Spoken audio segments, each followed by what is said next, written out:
சாந்தி. அனைவருக்கும் காலை வணக்கம். ஓம் சாந்தி. எல்லோருக்கும் குட் மார்னிங். இப்போ நாம் கடந்த சில நாட்களாக சக்திகளை நடைமுறையில் எப்படி யூஸ் பண்ணுறது அப்படிங்கிறத பார்த்துக்கிட்டு இருந்தோம். அப்போ என்ன நம்ம முடிவு பண்ணோம்னா, எந்த ஒரு கான்செப்டையும் புரிஞ்சுக்கணுன்னா அதில் வர வார்த்தைகளோட அர்த்தம் நமக்கு சரியாக தெரியணும். அந்த வார்த்தைகளோட அர்த்தம் சரியாக தெரிஞ்சால் மட்டும்தான் அந்த கான்செப்ட், அந்த கருத்து, அதை பற்றி பேசும்போது நமக்கு தெளிவாக புரியும். ஸோ அப்படி பார்க்கும்போது இப்போ பாபா இந்த விகார குணங்களெல்லாம் யூஸ் பண்ணக்கூடாது. உதாரணமாக இன்றைக்கி கோபங்கிறத யூஸ் பண்ணக்கூடாதுன்னு சொல்கிறார். அப்போ நமக்கு என்ன தோணுதுன்னா, நமக்கு அது பிடிச்சிருக்கு, பாபா சொல்கிறது நல்ல விஷயம், ஆனால் எனக்கு கோபம் வருதே, நான் கோபப்படக்கூடாதுன்னு தான் நினைக்கிறேன், ஆனால் அவங்க பண்ணுற காரியம் அந்த மாதிரி இருக்கே. முன்னாடிலாம் நாமளும் சில தவறுகள் பண்ணுவோம், அதை நம்ம இப்போ திருத்திக்கிறோம். ஏன்னா பாபாவோட குழந்தை ஆனதுக்கப்புறமா இது சரி இது தவறுன்னு தெரியுது, நம்ம திருத்திக்கிறோம். ஆனால் மற்றவங்க தப்பு பண்ணும்போது எனக்கு கோபம் வர்றது நார்மல் தானே, நான் என்ன பண்ண முடியும்? அப்போ நம்ம என்ன நினைக்கிறோம்னா, அந்த பர்டிகுலர் பர்சனை விட்டு விலகி போகவே நினைக்கிறோம், அவங்க திருந்தணும்னு நினைக்கிறோம். ஏன்னா என் மேலே எனக்கு கண்ட்ரோல் இல்லாததுனால என்னை டிஸ்டர்ப் பண்ணுற மற்றவங்க மாறணும்னு நினைக்கிறோம். அங்கே தான் நமக்கு கான்ஃப்ளிக்ட் வருது, நமக்கு மற்றவங்கள மாற்ற முடியாது. அப்போ ஃபுல் கண்ட்ரோல் நம்ம மேலே தான் இருக்குது. இப்போ இந்த இடத்துல ஒரு கன்ஃபியூஷன் வருது. இன்ஃபேக்ட் நம்ம மேலே ஒரு ப்ரெஷர் நம்ம ஃபீல் பண்ணுறோம். செய்யக்கூடாது, ஆனால் செஞ்சிடுறோம். செய்யும்போது குற்ற உணர்ச்சி வருது. இப்போ என்ன பண்ணுறது? இதை இந்த இடத்துல தான் நம்ம பாபாவோட ஞானத்தை ஆழமாக புரிஞ்சுக்கணும். ஆக்சுவலாக பாபா என்ன சொல்கிறார்? எளிய ராஜயோகம். இந்த நரனிலிருந்து நாராயணன் ஆகிறதுங்கிறது ஈஸி தான், எப்போ புரியும் போது தான். ஒரு குழந்தை கூட கணக்கு பாடத்தை கஷ்டம்னு சொல்லும், அதே பக்கத்தில் உட்கார வச்சு எல்லாத்தையும் க்ளீனாக சொல்லி கொடுத்துட்டோம்னா அதுதான் ஈஸின்னு சொல்லும். ஸோ எது வரைக்கும் புரியலையோ அது கஷ்டமாக இருக்கும், புரிஞ்சிடுச்சுன்னா ஈஸியாக இருக்கும். அப்போ புரிஞ்சுக்கிறதுக்கு கொஞ்சம் டைம் கொடுக்கணும், எனர்ஜி கொடுக்கணும், ப்ராக்டிஸ் பண்ணணும். ஸோ அந்த புரிஞ்சிக்கிற அந்த ஃபேஸில் தான் நம்ம இப்போ இருக்கோம். அது புரிஞ்சிக்கும் போது தான் நமக்கு நிறைய கஷ்டம், உலகத்தில் இன்னும் கூட கஷ்டம்னு சொல்கிற பல விஷயங்கள் நமக்கு ஈஸியாக மாறும். அதன்படி போன கிளாஸில் ட்ராமாவோட டெஃபினிஷன் என்னன்னு பார்த்தோம். யாராவது சொல்ல முடியுமா? ட்ராமாவுக்கு ஒரு டெஃபினிஷன் பார்த்தோமே, அந்த ஒரு லைன் யாருக்கு ஞாபகம் இருக்கு? ஆத்மாவும் பரமாத்மாவும் இயற்கை விதிகள். சொல்லுங்க. சேம் தான் சிஸ்டர். ஆத்மா பரமாத்மா இயற்கை விதிகள், அதோட ரூல்ஸ் தான் ஆக்சுவலி ஆட்டோமேஷன். இல்லை, டெஃபினிஷன்னா எப்பவுமே அது கம்ப்ளீட்டாக இருக்கணும், இல்லைன்னா பாதி அர்த்தம் தான் வரும். பாதி சொல்லிட்டீங்க, பாதி கிணறு. ஆத்மா மற்றும் பரமாத்மா மற்றும் இயற்கை விதிகள் அதனுடைய விளையாட்டு. Very good. இந்த மூன்றுக்கும் இடையேயான விளையாட்டு, அதுதான். தனி கிடையாது, இந்த மூன்றும் சேர்ந்து ஒரு விளையாட்டு, அதுதான் ட்ராமா. ஓகே, இப்போ இதோட இப்போ டெஃபினிஷன் கிடச்சிருச்சு, ஆனால் அர்த்தம் தெரியணும் இல்லையா? இப்போ அர்த்தம் தெரியும் போது ஆத்மா என்ன? ஆத்மா ரொம்ப ஒரு ஆழமான விஷயம், ஆனால் ரொம்ப சிம்பிள். ஏன்னா ஆத்மானவுனே நம்ம சம்மந்தப்பட்ட விஷயம். பரமாத்மா கூட அது இன்னொரு என்டிட்டி. அவர் சொல்லும்போது தான் அவரையே நமக்கு புரியுது, இல்லைனா அது வரைக்கும் நம்ம தவறாக தான் புரிஞ்சிட்டு இருந்தோம். பட் ஆத்மானா நான் தானே ஆத்மா, என்னால் ஈஸியாக புரிஞ்சிக்க முடியும். ஸோ ஆத்மானா என்னன்னா, ஆத்மாக்கு எப்போவுமே ஒரு உடல் எடுத்து நடிக்கிறது தான் பிடிக்கும். எப்போவுமே ஒரு உடல் எடுத்து நடிக்கிறது தான் பிடிக்கும். அப்போ ஏன் இந்த சாது சன்னியாசிகள் எல்லாம் மோட்சம் வேணும், பிறப்பு இறப்புலேருந்து வெளியில் வரணும் அப்படின்னு சொன்னாங்கன்னா, அவங்க வர்றதே துவாபர யுகத்தில் தான். இப்போ துவாபர யுகத்தில் இருந்தே நமக்கு துக்கம் ஸ்டார்ட் ஆகுது இல்லையா? அவங்க இத்தனை வருஷமாக, கிட்டத்தட்ட 2500 வருஷமாக அவங்க சாந்தி தாமத்தில் அமைதியில் இருந்தாங்க. அதை தான் அவங்க ஸ்வர்க்கம்னே நினச்சிக்கிட்டாங்க. ஸோ அந்த விஷயம் அவங்க அந்த ஆத்மாவில் பதிவு இருக்குது. ஸோ பூமியில் இருக்கும்போது துக்கத்தை அனுபவிக்கிறோம், இறைவன்கிட்ட இருக்கும்போது சுகத்தை அனுபவிக்கிறோன்னு அவங்களோட ஆத்மாவில் ரெக்கார்டு அப்படி இருக்குது, அப்படி நினச்சிட்டு இருக்காங்க. அதனால் பூமிக்கு வந்த உடனே ஆரம்பிச்சிடுறாங்க மோட்சத்துக்கு போகணும், பிறப்பு இறப்பு இருக்கக்கூடாது. ஸோ மேலேருந்து வர்ற ஆத்மா கண்டிப்பாக பியூராக தான் இருக்கும், அதோட வாழ்க்கை சுகமாக தான் இருக்கும். ஆனால் அந்த வாழ்க்கையிலையும் பிறப்பு இறப்பு சக்கரத்தில் வரும்போது துக்கத்தை பார்க்குறாங்க, அண்ட் மற்றவங்க துக்கப்படுறதையும் பார்க்குறாங்க. நல்லா யோசிச்சு பாருங்கள், புத்தருக்கு என்ன நடந்தது? புத்தராக மாறத்துக்கு முன்னாடி அவர் சித்தார்த்தராக இருந்தார் இல்லையா? அப்போ அரண்மனையில் சொகுசான வாழ்க்கை, அவருக்கு இதெல்லாம் தோணவே இல்லை. உலகத்தில் என்ன நடக்குதுன்னே தெரியாமல் அவரை வளர்த்தாங்க. ஸோ சந்தோஷமாக தான் இருந்தார், இளவரசராக ராஜாவாக இருந்தார். ஆனால் எப்போ அந்த முதுமையை பார்த்தாரோ, எப்போ நோயை பார்த்தாரோ, எப்போ மரணத்தை பார்த்தாரோ, அவருக்குள்ள இது என்ன இப்படி இருக்குது உலகம், துக்கம், இதற்கு என்ன காரணம், நான் கண்டுபிடிக்கணும்னு கிளம்பிட்டார். அரண்மனையை விட்டுட்டு கிளம்பிட்டார். ஸோ அது போல தான் நமக்கு யாரெல்லாம் இந்த மாதிரி பிறப்பு இறப்பு சக்கரத்தில் இருந்து போயிடணும், மோட்சம் வேணும், இதுதான் வாழ்க்கையோட பர்பஸு. அப்போ எல்லார் ஆத்மாக்குள்ளேயும் ஒரு ரெக்கார்டு இருக்குது. என்னன்னா, துக்கம் அதிகமாக இருக்கும்போது இறைவன் வந்து நம்மளை கூட்டிகிட்டு போனார். எங்கே கூட்டிகிட்டு போனார்? நம்ம வீட்டுக்கு, சாந்தி தாமத்துக்கு. அப்போது கடவுள்கிட்ட போகிறதுனாலே என்ன அர்த்தம்? இங்கே துக்கம் அதிகமாக இருக்குது. சில பேர்கிட்ட ஞானம் சொல்ல போகும்போது என்ன சொல்கிறாங்க, இப்போ ஒன்றும் எனக்கு அவ்வளோ கஷ்டம் வரலைங்க, சாமியை தேடுற அளவுக்கு எனக்கு நிலைமை இல்லைங்க, பாருங்கள் அவங்களுக்குள்ள என்ன ரெக்கார்டு இருக்குன்னு. ஸோ இந்த மாதிரி விஷயங்களை வச்சு அவங்க சொன்ன விஷயமே தவிர, உண்மையில் துக்கம்ங்கிறது இல்லாத சமயத்தில் இறைவனை தேடுறதோ இல்லை வந்து பிறப்பு இறப்பு வேணான்னு நினைக்கிறதோ கிடையவே கிடையாது. இது நமக்கே தெரியும். சத்தியுகத்திலையும் திரேதாயுகத்திலையும் அப்படி தான் இருந்தாங்க. ஸோ ஆத்மாக்கு எப்போவுமே ஒரு உடல் எடுத்து நடிக்கிறது தான் பிடிக்கும். எப்போ துக்கம் வருதோ அப்போ இந்த நடிப்பு வேண்டாம், எனக்கு பிறவி வேண்டாம், நான் உங்ககிட்ட வந்து ஐக்கியமாயிடுறேன் அப்படின்னு சொல்கிற அந்த பழக்கம் வருது. யாராவது ஒருத்தர் உங்ககிட்ட வந்து ஒரு துக்கத்தை சொல்லட்டுமே, செத்துடலாம் போல இருக்குங்க அப்படின்னுவாங்க. என்ன பிரச்சனைங்க உங்களுக்கு? இதுதான் பிரச்சனை. சப்போஸ் ஒரு இமேஜினேஷனுக்கு உங்கள் பிரச்சனையெல்லாம் சால்வ் ஆகிடுச்சுங்க, இந்த பாருங்க, இந்த ஒன்று பண்ணுங்களேன், 100% சால்வ்டு அப்படின்னு சும்மா பேச்சுக்கு. அப்போ அது சால்வ் ஆகிடுச்சுன்னா அடுத்த நாள் வந்து நீங்கள் கேளுங்களேன், என்னங்க சாகிறதுக்கு ஏதாவது ஐடியா வேணுமானா, நீங்கள் வேற போங்க அப்படின்னு சொல்லி சிரிப்பாங்க. ஸோ அந்த துக்கம் இருக்கும்போது தான் அவங்க மரணம், இறைவன்கிட்ட போகிறது, பிறப்பு இறப்பு வேண்டாம் இதெல்லாம் தோணுது. ஸோ அடிப்படையில் ஆத்மாக்கு ஒரு உடல் எடுத்து நடிக்கிறது தான் பிடிக்கும். ஏன்னா அது ஆக்டர், ஆத்மா ஆக்டர். இது நம்ம நல்லா ஞாபகத்தில் வச்சுக்கணும். ஸோ ஆக்டருக்கு எப்போவுமே நடிக்கிறது தான் பிடிக்கும். அவங்கள நீ நடித்ததெல்லாம் போதும் வீட்டில் இருந்தா முடியாது. ஸோ வயசாகிடுச்சுன்னா அதுக்கேற்ற மாதிரி கேரக்டர், மார்க்கெட் இல்லையா அதுக்கேற்ற மாதிரி கேரக்டர், என்னவாவது பண்ணுங்க நான் நடிக்கிறேன். அதுதான் அந்த உண்மையான நடிகனோட இயல்பு. ஸோ ஆத்மாவுக்கு நடிக்கணும், அதற்கான உடல் வேணும். ஏன் நடிக்கணும்? ஏன்னா ஆத்மாக்குள்ளே நிறைய எண்ணங்கள், அதுக்கு நிறைய ஞானம் இருக்குது, அதெல்லாம் வெளிப்படுத்தணும், பேசணும், பழகணும், சுகங்களை அனுபவம் பண்ணணும், தனக்குள்ளே இருக்கிற திறமைகளை வெளிப்படுத்தணும். இதுதான் ஒவ்வொரு ஆத்மாவோட விருப்பம். அப்போ பிறப்பு இறப்பு வேண்டாம், அப்படியே சாந்தி தாமத்தில் போய் பிரம்மத்திலேயே ஐக்கியமாயிடணும்னு என்ன அர்த்தம்? அப்போ ஆத்மாக்குள்ளே இருக்கிற எல்லாமே ஆஃப்னு அர்த்தம் இல்லையா? அது புரியாததுனால அவங்க அப்படி சொல்கிறாங்க. ஸோ நினைக்கிறத பேசுகிறதுக்கு உடல் வேணும், காரியங்களை செய்யறதுக்கு உடல் வேணும், மற்றவங்களோட பேசி பழகிறதுக்கு உடல் வேணும், திறமைகளை காமிக்கிறதுக்கு உடல் வேணும், ஞானத்தை வெளிப்படுத்துறதுக்கு உடல் வேணும், அனுபவம் பண்ணுறதுக்கு உடல் வேணும். ஸோ ஆத்மாக்கு எப்பவுமே உடல் வேணும். இதில் இன்னொரு பியூட்டிஃபுல்லான ஒரு லைன், அண்டர்லைன் பண்ண வேண்டிய லைன், ஆத்மாக்கு ஃப்ரீ வில் இருக்குது. ஃப்ரீ வில், ஃப்ரீ வில்னா என்ன? தான் இஷ்டப்பட்டது தான் அது செய்யும். ஒரு குழந்தை என்ன பண்ணுது, அது இஷ்டத்துக்கு ஏதோ செய்யுது, அதை கூப்பிட்டு உட்கார வச்சு இது நீ செய்யறதுனால இதனால உனக்கு தான் நஷ்டம் அப்படி நம்ம புரிய வைக்கும்போது தன் கருத்தை மாற்றிக்குது இல்லையா? நெருப்பை தொடாதேன்னு நம்ம சொல்கிறோம், நெருப்பில் தான் கை வைக்கிறேன்னுது. ஆனால் ஒரு தடவை தொட்டு சுட்டுடுச்சுன்னா, இல்லை நெருப்பு சுட்டு மற்றவங்க ஏதோ ஃபோட்டோலாம் காமிக்கிறோம், ஃபயர் ஆக்சிடெண்ட் பார்த்தா இப்படிலாம் இருக்குது அப்படின்னு காமிக்கிறோம்.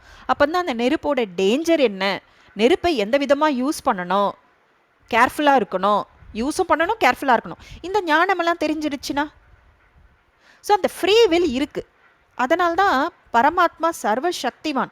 இருந்தாலும் அவரால் நினச்சா கூட இந்த நாடகத்தை மாற்ற முடியாது. ஏன்னா எல்லா ஆத்மாவுக்கும் ஃப்ரீ வில் இருக்கே. இப்போ நான் பிகேஸை கூட விட்டுருங்க, பிகேஸே பாருங்கள், சொல்கிறது பரமாத்மான்னு 100% தெரியும். அவர் கொடுக்குற ஸ்ரீமத்தை நமக்கு தான் நல்லதுன்னு தெரியும். ஆனால் நம்பர் வைஸ் தானே இருக்கும் இல்லையா? எல்லாருமா சத்தியுகத்தோட முதல் நாளில் வரும்? 9 லட்சம் பேர் தானே வராங்க.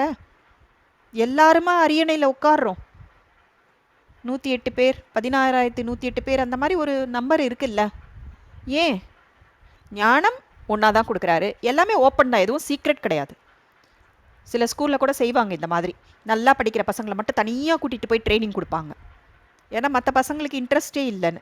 அங்கே அந்த மாதிரி கூட இங்கே கிடையாதே, எல்லாம் ஓப்பன், எல்லாரும் ஒரே முரளி. நீங்கள் வராதிங்க முரளி கிளாஸ், நீங்கள் ஒன்றுமே பண்ண மாட்டேங்கிறீங்க, நீங்கள் கம்மியாக தான் புரிஞ்சுக்கிறீங்க, நீங்கள் தாரணை பண்ண மாட்டேங்கிறீங்க, ஒன்றுமே கிடையாது, எல்லாருக்குமே ஈக்குவல் சான்ஸ். ஸோ அந்த ஃப்ரீ வில் இருக்குது, இதை செய்யலாம் இதை செய்யக்கூடாது. அமிர்த வேலை இன்றைக்கி பண்ணலாம், இன்றைக்கி விட்டுடலாம். அமிர்த வேலை இத்தனை மணிக்கு எழுந்துக்கலாம், இத்தனை மணிக்கு எழுந்துக்கலாம். ஸோ எந்தெந்த ஸ்ரீமத்தை ஃபாலோ பண்ணலாம், பண்ண வேண்டாம், எந்த அளவுக்கு ஃபாலோ பண்ணலாம், ஸோ எல்லாமே ஆத்மாவுக்கு ஒரு ஃப்ரீ வில் இருக்குது. இதை யாரும் ஒன்றும் பண்ண முடியாது. பாபா கூட என்ன பண்ணுறாரு, ஞானத்தை இன்னும் ஆழமாக போய் புரிய வைக்கிறாரு. ஆக்சுவலாக ஞானம்ங்கிறது ஒரு மாதத்துலேயே புரிஞ்சிடுது, அவ்வளவுதான். ஆனால் அதை புரிய வைக்கிறது, அதை உணர வைக்கிறது, இதுக்கு தான் அவ்வளோ டைம் தேவைப்படுது. அதற்கப்புறமா சக்தி கொடுக்கறது, ஊக்கம் உற்சாகம் கொடுக்கறது. ஏன்னா நம்ம பழைய மெத்தட் ஆஃப் லிவிங்கில் இருக்கோம் இல்லையா. யாராவது தப்பு பண்ணால் டக்குன்னு கோபப்படுறது ஈஸி, ஆனால் பாபா கோபப்படாதேங்கிறாரே. அப்போ அந்த மெத்தடு நமக்கு தெரியணும் இல்லையா. கோபமும் படக்கூடாது, அட் த சேம் டைம் நம்மளோட வேலையும் நடக்கணும். அதுதான் பவர். அதுக்கு டெக்னிக்ஸ்லாம் தெரியணும். ஸோ இந்த மாதிரி விஷயங்களில் சொல்லி தான் அந்த ஆத்மாவை உயர்ந்த நிலைக்கு கொண்டு போக முடியுதே தவிர தானாகவே செய்ய முடியாது. பரமாத்மா எல்லாரையும் மாற்றுறதுனா எல்லாருமே சத்தியுகத்துக்கு வந்திருப்பாங்களே. ஸோ ஆத்மாவுக்கு ஃப்ரீ வில் இருக்குது. அந்த ஃப்ரீ வில்லை வந்து தப்பாக யூஸ் பண்ணுது. இன்றைக்கி அமிர்த வேலையை விட்டுடலாம், தூங்கலாம், இன்றைக்கி இதை செய்யலாம், அதை செய்யலாம், ஸ்ரீமத்துக்கு அகெயின்ஸ்டாக செய்யலாம், அந்த மாதிரி செய்யாதீங்கன்னு எடுத்து சொல்கிறது, பொறுமையாக சொல்கிறது, திருப்பி சொல்கிறது. ஸோ இப்படி போகுது விஷயம். ஸோ ஆத்மாவுக்கு உடல் எடுத்து நடிக்கிறது தான் பிடிக்கும், ஃப்ரீ வில் இருக்குது, தன்னோட கர்மங்களை தானே டிசைட் பண்ணுது, தானே செய்யுது, தானே அதோட பலனை அனுபவிக்குது. இதுதான் ஆத்மா. ஆனால் நாம் என்ன புரிஞ்சு வச்சுருக்கோன்னா, மற்றவங்களால தான் நம்ம கஷ்டப்படுறோம், மற்றவங்க தான் எனக்கு துக்கம் கொடுக்குறாங்க, எனக்கு என் வாழ்க்கையில் நடந்த இந்த துக்கத்துக்கு இவங்க தான் காரணம், அவங்க தான் காரணம். ஆனால் நல்லா புரியும் போது, ஞானத்தை நல்லா புரிஞ்சுக்கும் போது அதெல்லாம் கிடையாது. மற்றவர்கள் கருவிகளாக இருப்பாங்களே தவிர காரணம் கிடையாது. என் வாழ்க்கையில் ஏதோ ஒரு விக்னம் வந்ததுன்னா, அது இன்னார்னால வந்ததுன்னா, அந்த இன்னார் ஒரு கருவி தான், இன்ஸ்ட்ருமெண்ட் தான். தீதும் நன்றும் பிறர் தர வாரா, நாம தானே சொல்கிறோம். ஆனால் அர்த்தம் புரிஞ்சுக்கிட்டோமா? பிறர் மூலமாக வரும், அவங்க அதுக்கு கருவியாக இருப்பாங்க, ஆனால் காரணம் நான் தான். ஸோ நான் ஆத்மா, எனக்குள்ளே என்னென்ன சமஸ்காரங்கள் இருக்குது, அந்த சமஸ்காரங்கள்னால நான் என்னெல்லாம் கர்ம கணக்குகள் கிரியேட் பண்ணுறேனோ அதோட விளைவு தான் எனக்கு வருது. அது யார் மூலமோ வருது, அவ்வளோதான். ஸோ ஃபோக்கஸ் ஃபுல்லாக நம்ம மேலே இருக்கணும். இது ஆத்மாவோட ரோல். இன்னும் ஆத்மா பற்றி நிறைய நம்ம தெரிஞ்சுக்கிறோம். அடுத்தது பரமாத்மா. ஏன்னா ட்ராமாவோட டெஃபினிஷன் வந்து ஆத்மா பரமாத்மா இயற்கை விதிகளுக்கு இடையேயான விளையாட்டு. அப்போ ஆத்மாங்கிற மேட்டர் கொஞ்சம் பார்த்துட்டோம். இப்போ பரமாத்மா என்ன, அவர் 100% பியோர். அவர் எப்பவுமே கெடுதலே பண்ண மாட்டார். இது கூட ஒரு தவறான நம்பிக்கை இருக்குது. தர்மராஜபுரியில் அவர் தண்டனை கொடுக்குறாரு. ஆக்சுவலாக அவர் தண்டனை எப்படி கொடுக்குறாருன்னா, சைலண்ட்டாக இருக்கார், அவ்வளோதான். சைலண்ட்டாக இருக்கார். ஏன்னா தர்மராஜபுரியை கிராஸ் பண்ணாதான் ஆத்மா பியூரிஃபை ஆகுது. ஞானம் சொல்லி பார்த்தாச்சு, டைரெக்டாக பிகேஸ்க்கு சொல்லி பார்த்தாச்சு, இன்டைரக்டாக நான் பிகேஸ்க்கு சொல்லி பார்த்தாச்சு. எந்த அளவுக்கு தாரணை பண்ணுறாங்களோ அந்த அளவுக்கு ஆத்மா தூய்மை அடையுது. ஆனால் மிச்ச மீதி இருக்கே, அந்த மிச்ச மீதி கரையோடு போக முடியாதே வீட்டுக்கு. அப்போ அந்த தர்மராஜபுரிங்கிறது தேவைப்படுது. அப்போ விநாச காலத்தில் அந்த இறுதி கட்டத்தில் நிறைய விஷயங்கள் நடக்குதுன்னா அதெல்லாம் தேவைப்படுது. எதனால் தேவைப்படுது? அதன் மூலமாக தான் ஆத்மா பியூரிஃபை ஆக முடியும். ஸோ அதனால தான் ட்ராமா கல்யாணக்காரின்னு சொல்கிறாங்க. அப்போ தர்மராஜபுரியில் என்ன நடக்குது? பரமாத்மா தன்னுடைய முழு அந்த பியூரிட்டியோட சக்தியை கொடுக்குறாரு. இப்போ உலகத்தில் கூட ஒருத்தர் வந்து தப்பு செய்கிறாங்கன்னா, அதே தப்பு இன்னொருத்தர் செய்தால் அவங்களுக்கு ஞானம் கொடுத்தா அவங்க சரியாக மாட்டாங்க. நானே சிகரெட் பிடிக்கிற இன்னொருத்தர்கிட்ட போயிட்டு சிகரெட் பிடிக்காத, இதனால் உன்னோட உடலுக்கு கெடுதல், உன் குடும்ப செலவில் ஒரு கணிசமான பங்கு போயிடுது, நீ வந்து வாயுமண்டலத்தில் கெடுக்கிற, ஏதாவது சொன்னால் கேட்பாங்களா? கேட்க மாட்டாங்க இல்லையா. ஸோ அதே வந்து ஒரு பியூராக இருக்கவங்க சொன்னால் கேட்பாங்க இல்லையா. அப்போது இவ்வளவு காட்சிகள் நடந்து, விநாச காட்சிகள் எல்லாம் நடந்து கூட மிச்சம் இருக்குது சில பாவக்கரைகள், தவறான சமஸ்காரங்கள். அதுக்கு பாபா அந்த பியூரிட்டியோட வைப்ரேஷன் கொடுக்குறாரு. அந்த பியூரிட்டியோட வைப்ரேஷன் அவ்வளோ சக்தி அது கொடுக்கும்போது ஆத்மாக்கு ரியலைசேஷன் நடக்குது. ஆக்சுவலாக அந்த உணர்தல் தான் நடக்குது தர்மராஜபுரியில். அந்த உணர்தல் நடக்கும்போது நானா இப்படிப்பட்ட ஒரு காரியம் பண்ணேன், சாட்சாத்காரம் காமிப்பேன்னு சொல்கிறார் இல்லையா. நம்ம என்ன ஒரு தவறான சமஸ்காரம் இன்னும் நமக்குள்ளே ஆஃப் ஆகாமல் இருக்கோ, அந்த தவறான சமஸ்காரத்தினால் நாம் செய்த காரியங்கள் நமக்கு சாட்சாத்காரமாக தெரியும். இன்றைக்கி கூட இந்த காம விகாரத்தினால தான் பிரம்மகுமாரிகளுக்கு அகெயின்ஸ்டாக இருக்காங்க. யோசிச்சு பாருங்கள், சாட்சாத்காரம் கிடைக்கும்போது நாம் யாரை சகோதரியாக நினச்சோமோ, யாரை தாயாக நினச்சோமோ, ஏதோ ஒரு பிறவியில் இதுதான் சாட்சாத்காரம் நடக்கும்போது ஆத்மா துடிக்கும். அப்போ அந்த காம விகாரத்தை வெறுக்கும். ஏன் அது வரைக்கும் போகணும், இங்கேயே விட்டுறலாம்ல. இது மாதிரி ஒவ்வொரு விகாரத்துக்கும் நாம் செய்த அந்த செயல்கள் நமக்கு சாட்சாத்காரமாக நடக்கும்போது, இப்போ ஆத்மா பியோர் ஃபார்மில் இருக்குது. தர்மராஜ்புரியில் உடலை விட்டுருது இல்லையா, உடலை விட்டுட்டு தான் வரும் நம்ம. அப்போ அந்த நேரத்தில் அந்த பியூரிட்டியோட வைப்ரேஷன் கொடுக்கும்போது ஆத்மாக்கு அந்த ரியலைசேஷன் நடக்கிறது தான் துடிக்கும் ஆத்மா. ஒரு நொடியில் தண்டனையை அனுபவிக்கும்ன்றார். இது நமக்கே கூட கொஞ்சம் கொஞ்சம் அனுபவம் இருக்குது. சில சமயம் தூக்கத்தில் நமக்கு ஒரு கனவு வரும், ரொம்ப கஷ்டமாக இருக்கும். அந்த தூக்கத்தை விட்டு, தூக்கம்னு கூட தெரியும், கனவுன்னு கூட சில சமயம் நமக்கு தெரியும், ஆனால் அதுலேருந்து வெளியில் வர முடியாமல் கஷ்டப்படுவோம். அந்த நேரத்தில் ஆத்மா துடிக்குது இல்லையா. ஸோ அதை தான் கருட புராணத்தில் எண்ணெய் சட்டியில் போட்டு வறுத்தாங்க, தேளும் பூரானும் பாம்பும் கடிக்க விட்டாங்கன்னு சொல்கிறாங்க. ஏன்னா அந்த அளவுக்கு அது ஆத்மா துடிக்குது. அந்த ஒரு துடிப்புங்கிறத எப்படி காமிக்கணும், ஒரு வர்ணனை பண்ணணும், ஒரு எக்ஸ்பிளைன் பண்ணணுங்கிறதுனால தான் அப்படி காமிச்சாங்க. ஸோ அந்த மாதிரி ஒரு ரியலைசேஷன் வரும்போது பாபா ஹெல்ப் பண்ண முடியுமா? அந்த நேரத்தில் சைலண்ட்டாக தான் இருக்கணும் அவர். அந்த மாதிரி சைலண்ட்டாக இருக்கார் இல்லையா. இப்போ அப்பாவா அன்பு கொடுக்குறாரு, செல்லம் கொஞ்சறாரு, எப்படியோ சொல்லி புரிய வைக்கிறாரு, நம்ம ஸ்வமானத்தை ஏற்றுறாரு, எல்லாமே செய்கிறாரு. ஆனால் தர்மராஜ்புரியில் சைலண்ட்டாக தான் இருக்கணும். சைலண்ட்டாக இருந்தால் தான் அந்த பியூரிஃபிகேஷன் நடக்கும். ஒரு குழந்தைக்கு உடம்பு சரியில்லை, பயங்கரமான வயிற்று வலி, டாக்டர் சொல்கிறாரு சர்ஜரி பண்ணணும்னு. ஆப்ரேஷன் தேட்டருக்கு போகும்போது அம்மா அழுது அடம் பிடிச்சி, அப்போ ஆப்ரேஷன் எப்படி நடக்கும்? ஸோ புத்திசாலியான அம்மா இல்லை, எல்லா அம்மாங்களும் அப்படி தான் பண்ணுவாங்க, சைலண்ட்டாக தான் இருப்பாங்க. அங்கே ஆப்ரேஷன் நடந்தால் தான் அந்த குழந்தைக்கு வலி தீரும், அது பிழைக்கும். அப்படின்னா அந்த தர்மராஜ்புரியில் அந்த பியூரிஃபிகேஷன் நடந்து தான் ஆகணும். ஸோ பாபா தண்டனை கொடுக்குறாருன்னா இந்த அர்த்தத்தில் புரிஞ்சுக்கணும். பாபா நாம் நம்மளை யாராவது அரைஞ்சிட்டா நம்ம திருப்பி அரைகிறோமே, அந்த மாதிரிலாம் தண்டனை கொடுக்க மாட்டார். அப்படி தண்டனை கொடுக்குறதுன்னா அவர் மேலே பாவம் ஒட்டிக்கும் இல்லையா, அந்த பாவத்தை யார் கழுவ முடியும்? ஸோ அவர் எப்போவுமே கல்யாணக்காரி, எப்போவுமே நல்லது தான் செய்கிறார். சில சமயம் ஞானத்தை கூட நம்ம கொஞ்சம் தலைகீழ் ஞானமாக புரிஞ்சிக்கும் போது அது மாறிடுது. பாபா மேலே நமக்கு அன்பு தான் இருக்கணுமே தவிர பயம் இருக்கக்கூடாது. பயம் ஏன்? அங்கே தர்மராஜ்புரியில் அப்பாவா பார்த்த அந்த பர்சனாலிட்டி சைலண்ட்டாக வேடிக்கை பார்க்குறாரே. சில குழந்தைங்களுக்கு அம்மா அப்பா எதிர்க்க பனிஷ்மெண்ட் வாங்குறது பிடிக்காது, அவமானமாக இருக்கும். அது மாதிரி நாம் அவமானப்படக்கூடாதுங்கிறது தான் சொல்கிறாங்க. தண்டனை அதுதான். எவ்வளோ சொன்னாங்களே, நம்ம கேட்கலையே. ஸோ பரமாத்மா கரெக்டாக அந்த எந்த நேரத்தில் அவரோட ரோல் எப்படி ப்ளே பண்ணணும், கல்யாணக்காரி, நல்லது தான் சொல்கிறாரு. ஸோ அந்த பரமாத்மா எப்படி கல்யாணக்காரி, அது ஃபுல்லாக நம்ம புரிஞ்சுக்கிறோம். அந்த முரளியை படிக்கும்போதே லெட்டர் எழுதினவங்களோட பர்சனாலிட்டி நமக்கு புரியுது இல்லையா. அப்புறமா இயற்கை விதிகள்லாம் ஆல்ரெடி இருக்குது. புவியீர்ப்பு விசைங்கிறது ஏற்கனவே இருக்குது இல்லையா, அதை யாரும் உருவாக்கலை, அது இயற்கையானது. ஸோ இயற்கையில் நிறைய விதிகள் இருக்குது. புவியீர்ப்பு விசை மாதிரி லா ஆஃப் கிராவிட்டி சொல்கிறோம் இல்லையா, அது மாதிரி law of attraction, law of entropy, law of attention, law of karma, இதெல்லாம் இயற்கையாகவே இருக்குது. இதை இறைவன் படைக்கல. சில சமயம் என்ன சொல்கிறாங்க, இந்த குழந்தை என்ன தப்பு பண்ணுச்சு, இதுக்கு ஏன் இப்படிப்பட்ட ஒரு நிலைமை வரணும், இறைவன் எடுத்துட்டாரு, இறைவன் இப்படி ஒரு சோதனை கொடுத்துட்டாரு.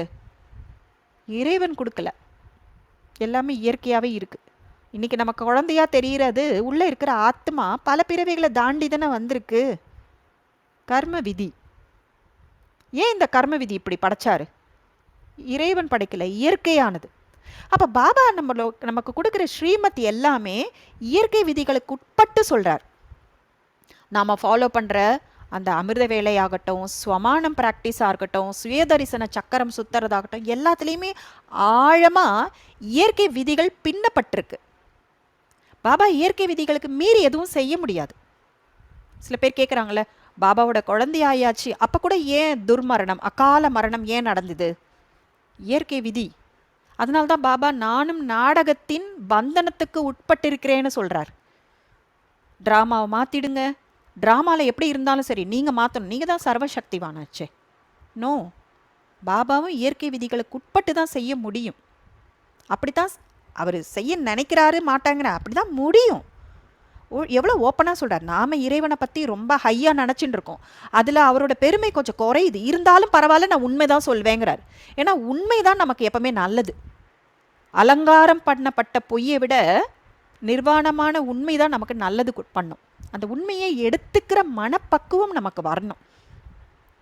ஸோ இந்த பாபாவோட ஸ்ரீமத்தை ஃபுல்லாமே வந்து இயற்கை விதிகளுக்கு உட்பட்டு தான் இருக்குது.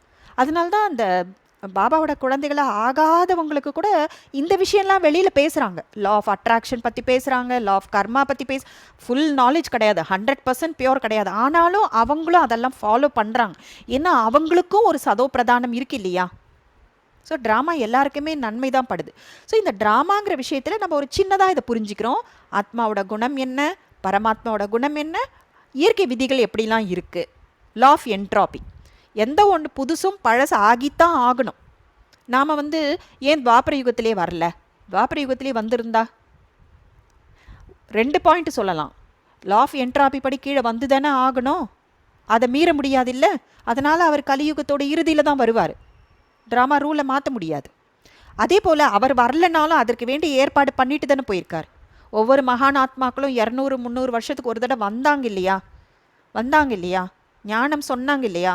நாம் என்ன பண்ணோம், ஞானத்தை புரிஞ்சிக்கிறதுக்கு பதிலாக அவங்க உருவத்தை வச்சு வழிபாடு பண்ணோம். ஏன்னா நமக்கு ஈஸி இல்லையா, பக்தியில் அது தானே பண்ணோம். நான் எதுவும் செய்ய மாட்டேன், நான் வேண்டுவேன், நான் என் உடம்பை கஷ்டப்படுத்திக்குவேன், நான் விரதம் இருக்கணுமா இருக்கிறேன், நெருப்பு மிதிக்கணுமா மிதிக்கிறேன், தீர்த்த யாத்திரை போகணுமா போகிறேன், வெறும் காலில் நடக்கணுமா நடக்கிறேன், இந்த செலவு பண்ணணுமா அந்த செலவு பண்ணணுமா, அந்த உற்சவம் இந்த எல்லாம் நான் பண்ணுவேன். ஆனால் என் குணத்தை மட்டும் நான் மாற்றிக்க மாட்டேன். அது மட்டும் சொல்லாதீங்க. அதை யாசிக்கிறது, இங்கே ஞானம்ங்கிறது யாசிக்கிறதே கிடையாது, படிப்பு. இது எந்த அளவுக்கு நம்ம அந்த டெஃபினிஷன் என்ன, இந்த வார்த்தைக்கு என்ன அர்த்தம், இதை எப்படி செய்யணும், எல்லாத்தையும் கேட்டு தெரிஞ்சுக்கிட்டு அப்படியே ஃபாலோ பண்ணிகிட்டே வந்தோம்னா சௌபாகியம் உருவாக்கிட்டே போகுது. ரொம்ப சிம்பிள். சமஸ்கார மாற்றம். எதெல்லாம், எந்த சமஸ்காரம்லாம் நமக்கு கெடுதல், எந்த சமஸ்காரம்லாம் நமக்கு நல்லது, நான் இதை விட்டுடுவேன், அதை ஃபாலோ பண்ணுவேன், அவ்வளோதான். ஸோ இதில் நம்மளோட ஃபோக்கஸ் முழுக்கவே நம்மளோட சமஸ்காரம். ஸோ ஒருத்தர் வந்து ரொம்ப மோசமாக நடந்துக்கிறாருன்னா நமக்குள்ளே இருக்கிற அந்த கோபம்ங்கிற சமஸ்காரம் வெளியில் வருதுன்னா என்ன அர்த்தம், அந்த கோபம்ங்கிற சமஸ்காரம் இன்னும் லைவாக இருக்குது, உயிரோட்டத்தோடு இருக்குது. இந்த கறி அடுப்புலலாம் பார்த்திங்கன்னா அந்த கறி வந்து அப்படியே அணைஞ்சும் அணையாமல் இருக்கும். லைட்டாக ஊதினா போதும், அப்படியே அந்த அந்த ஃப்ளேம் வந்து தெரிய வரும், ஆரஞ்சு கலரில் நெருப்பு தெரியும். அது அணையவே இல்லை, அவ்வளோதான். இப்போ அவங்க மோசமாக நடந்துக்கிறது வந்து நமக்குள்ளே இருக்கிற அந்த கோப விகாரங்கிறது இருக்கா இல்லையான்னு தெரிஞ்சுக்கிற ஒரு டெஸ்ட் பேப்பராக நம்ம பார்க்கணும். இந்த டெஸ்ட் பேப்பர் கூட பாபா மேலே இருந்து அனுப்பலை, அவங்களும் நமக்கு டெஸ்ட் பேப்பராக வந்து நிற்கல, அவங்களோட சமஸ்காரம் படி நடந்துக்கிறாங்க, அவ்வளவுதான்.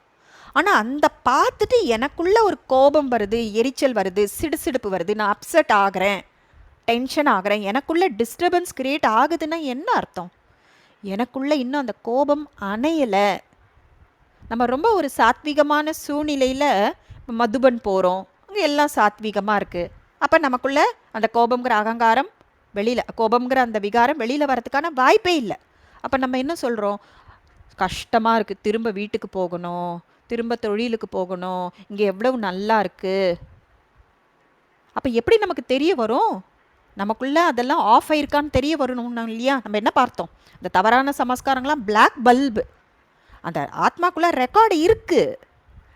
சத்தியுகத்தில் இருக்க கிருஷ்ணன், ராதே, நாராயணன், லக்ஷ்மி எல்லாருக்குள்ளேயும் கூட விகாரங்கள்ன்ற சமஸ்காரம் இருக்குது, ஆஃபில் இருக்குது.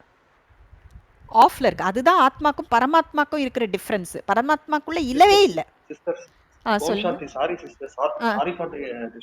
பரவாயில்ல சொல்லுங்க. இங்க ஒரு क्वेश्चन எனக்கு வருது. சொல்லுங்க. ஆக்சுவலி நான் ஒரு ப்ராப்ளம் ஃபேஸ் பண்றேன் சிஸ்டர். ஆக்சுவலி கோவத்தை பத்தி தான்.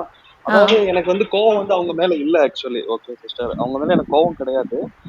ஆக்சுவலி என்னன்னா, இப்ப நம்ம அவங்க ஏதாவது ஒரு விஷயம் பேசுறாங்க, ஏதாவது நம்ம கிட்ட சொல்றாங்க, அதாவது அந்த வைப்ரேஷன் வந்து நம்ம தாக்கம் அப்படி எரிக்குது நம்மள. ஆனா அவங்க பேசும்போது ரொம்ப ஸ்வீட்டா பேசுறாங்க, பிரதர் சிஸ்டர் பேசும்போது ரொம்ப ஸ்வீட்டா பேசுறாங்க. ஆனா அவங்க வைப்ரேஷன் வந்து நம்மள வந்து எரிக்குது ஆக்சுவலி. அப்ப வந்து நம்மளோட வாய்ஸ் வந்து கொஞ்சம் ஹை ஆகுது, நம்ம ரொம்ப சாஃப்டா தான் பேசுறோம், ஹை ஆகுது. அவங்க வைப்ரேஷன் வந்து கம்மியாகும் போது என்னோட வாய்ஸ் அப்படியே கம்மியாகுது, எனக்கு கூல் ஆகுது. அது என்னன்னு எனக்கு புரியல. அது வந்து நான் லாஸ்ட் 1 வீக்கா ஃபேஸ் பண்றேன். இது அதாவது அவங்க நேரடியா என்னை அட்டாக் பண்ணல, வைப்ரேஷன் மூலமா என்னை தாக்குறாங்கிற மாதிரி எனக்கு ஃபீல் ஆகுது. பட் நான் கூலா தான் இருக்கிறேன். பட் என் வாய்ஸ் மட்டும் அப்படியே ஹை ஆகுது கொஞ்சம் ஒரு மாதிரி. அந்த வைப்ரேஷன் நான் கேட்ச் பண்றேன். ஸோ இதுக்கு ஏதாவது சொல்யூஷன் கொடுக்க முடியுமா? I want to change sister. That's why. கண்டிப்பா அதுதான் பவர் டு வித்ட்ரா. அதாவது இதை பற்றி தான் நம்ம டிஸ்கஸ் பண்ணிகிட்டே இருக்கோம். நீங்கள் சொல்கிற பாயிண்ட்டும் இன்றைக்கி கவர் ஆகும்னு நினைக்கிறேன். ஏன்னா எல்லா விஷயத்தையும் டீட்டெயில்டாக தெரியணுங்கிறதுனால தான் கொஞ்சம் ஸ்லோவாக போகிறேன், ஆழமாகவும் போகிறேன். ஓகேங்களா? ஸோ இப்போ வந்து அவங்க ஏன் அப்படி நடந்துக்கிறாங்க? 2 லைன் தாங்க. ஒருத்தவங்க ஏன் தவறாக நடந்துக்கிறாங்கன்னா 2 லைன். ஒன்று, அவங்க சமஸ்கார வசப்பட்டிருக்காங்க.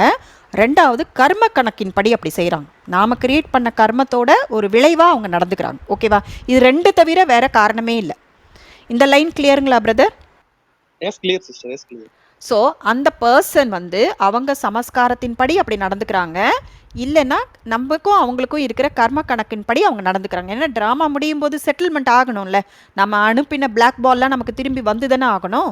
ஸோ அதனால் அவங்க அப்படி நடந்துக்கிறாங்க. கிளியர். இப்போ நான் என்ன பண்ணணும்? அவங்க மேலே எனக்கு கண்ட்ரோல் கிடையாது, நம்ம யாரையும் மாற்ற முடியாது, அவங்கள கண்ட்ரோல் பண்ணவும் முடியாது. அப்போ நான் என்ன பண்ணணும்? நான் என்ன பண்ணணுங்கிறது தான் பவர் டு விட்ரா. என்கிட்ட அந்த சக்தி இருக்குது, அந்த சக்தி இருக்குது. அதாவது என்னை சுற்றி ஒரு பாதுகாப்பு வளையம் போட்டுக்கிறேன். இன்றைக்கி அது கவர் ஆக போகுது நீங்கள் நம்ம பேசும்போது. ஸோ அதை பாதுகாப்பு வளையம் நம்ம போட்டுக்கும்போது எப்படி அந்த பாதுகாப்பு வளையம்?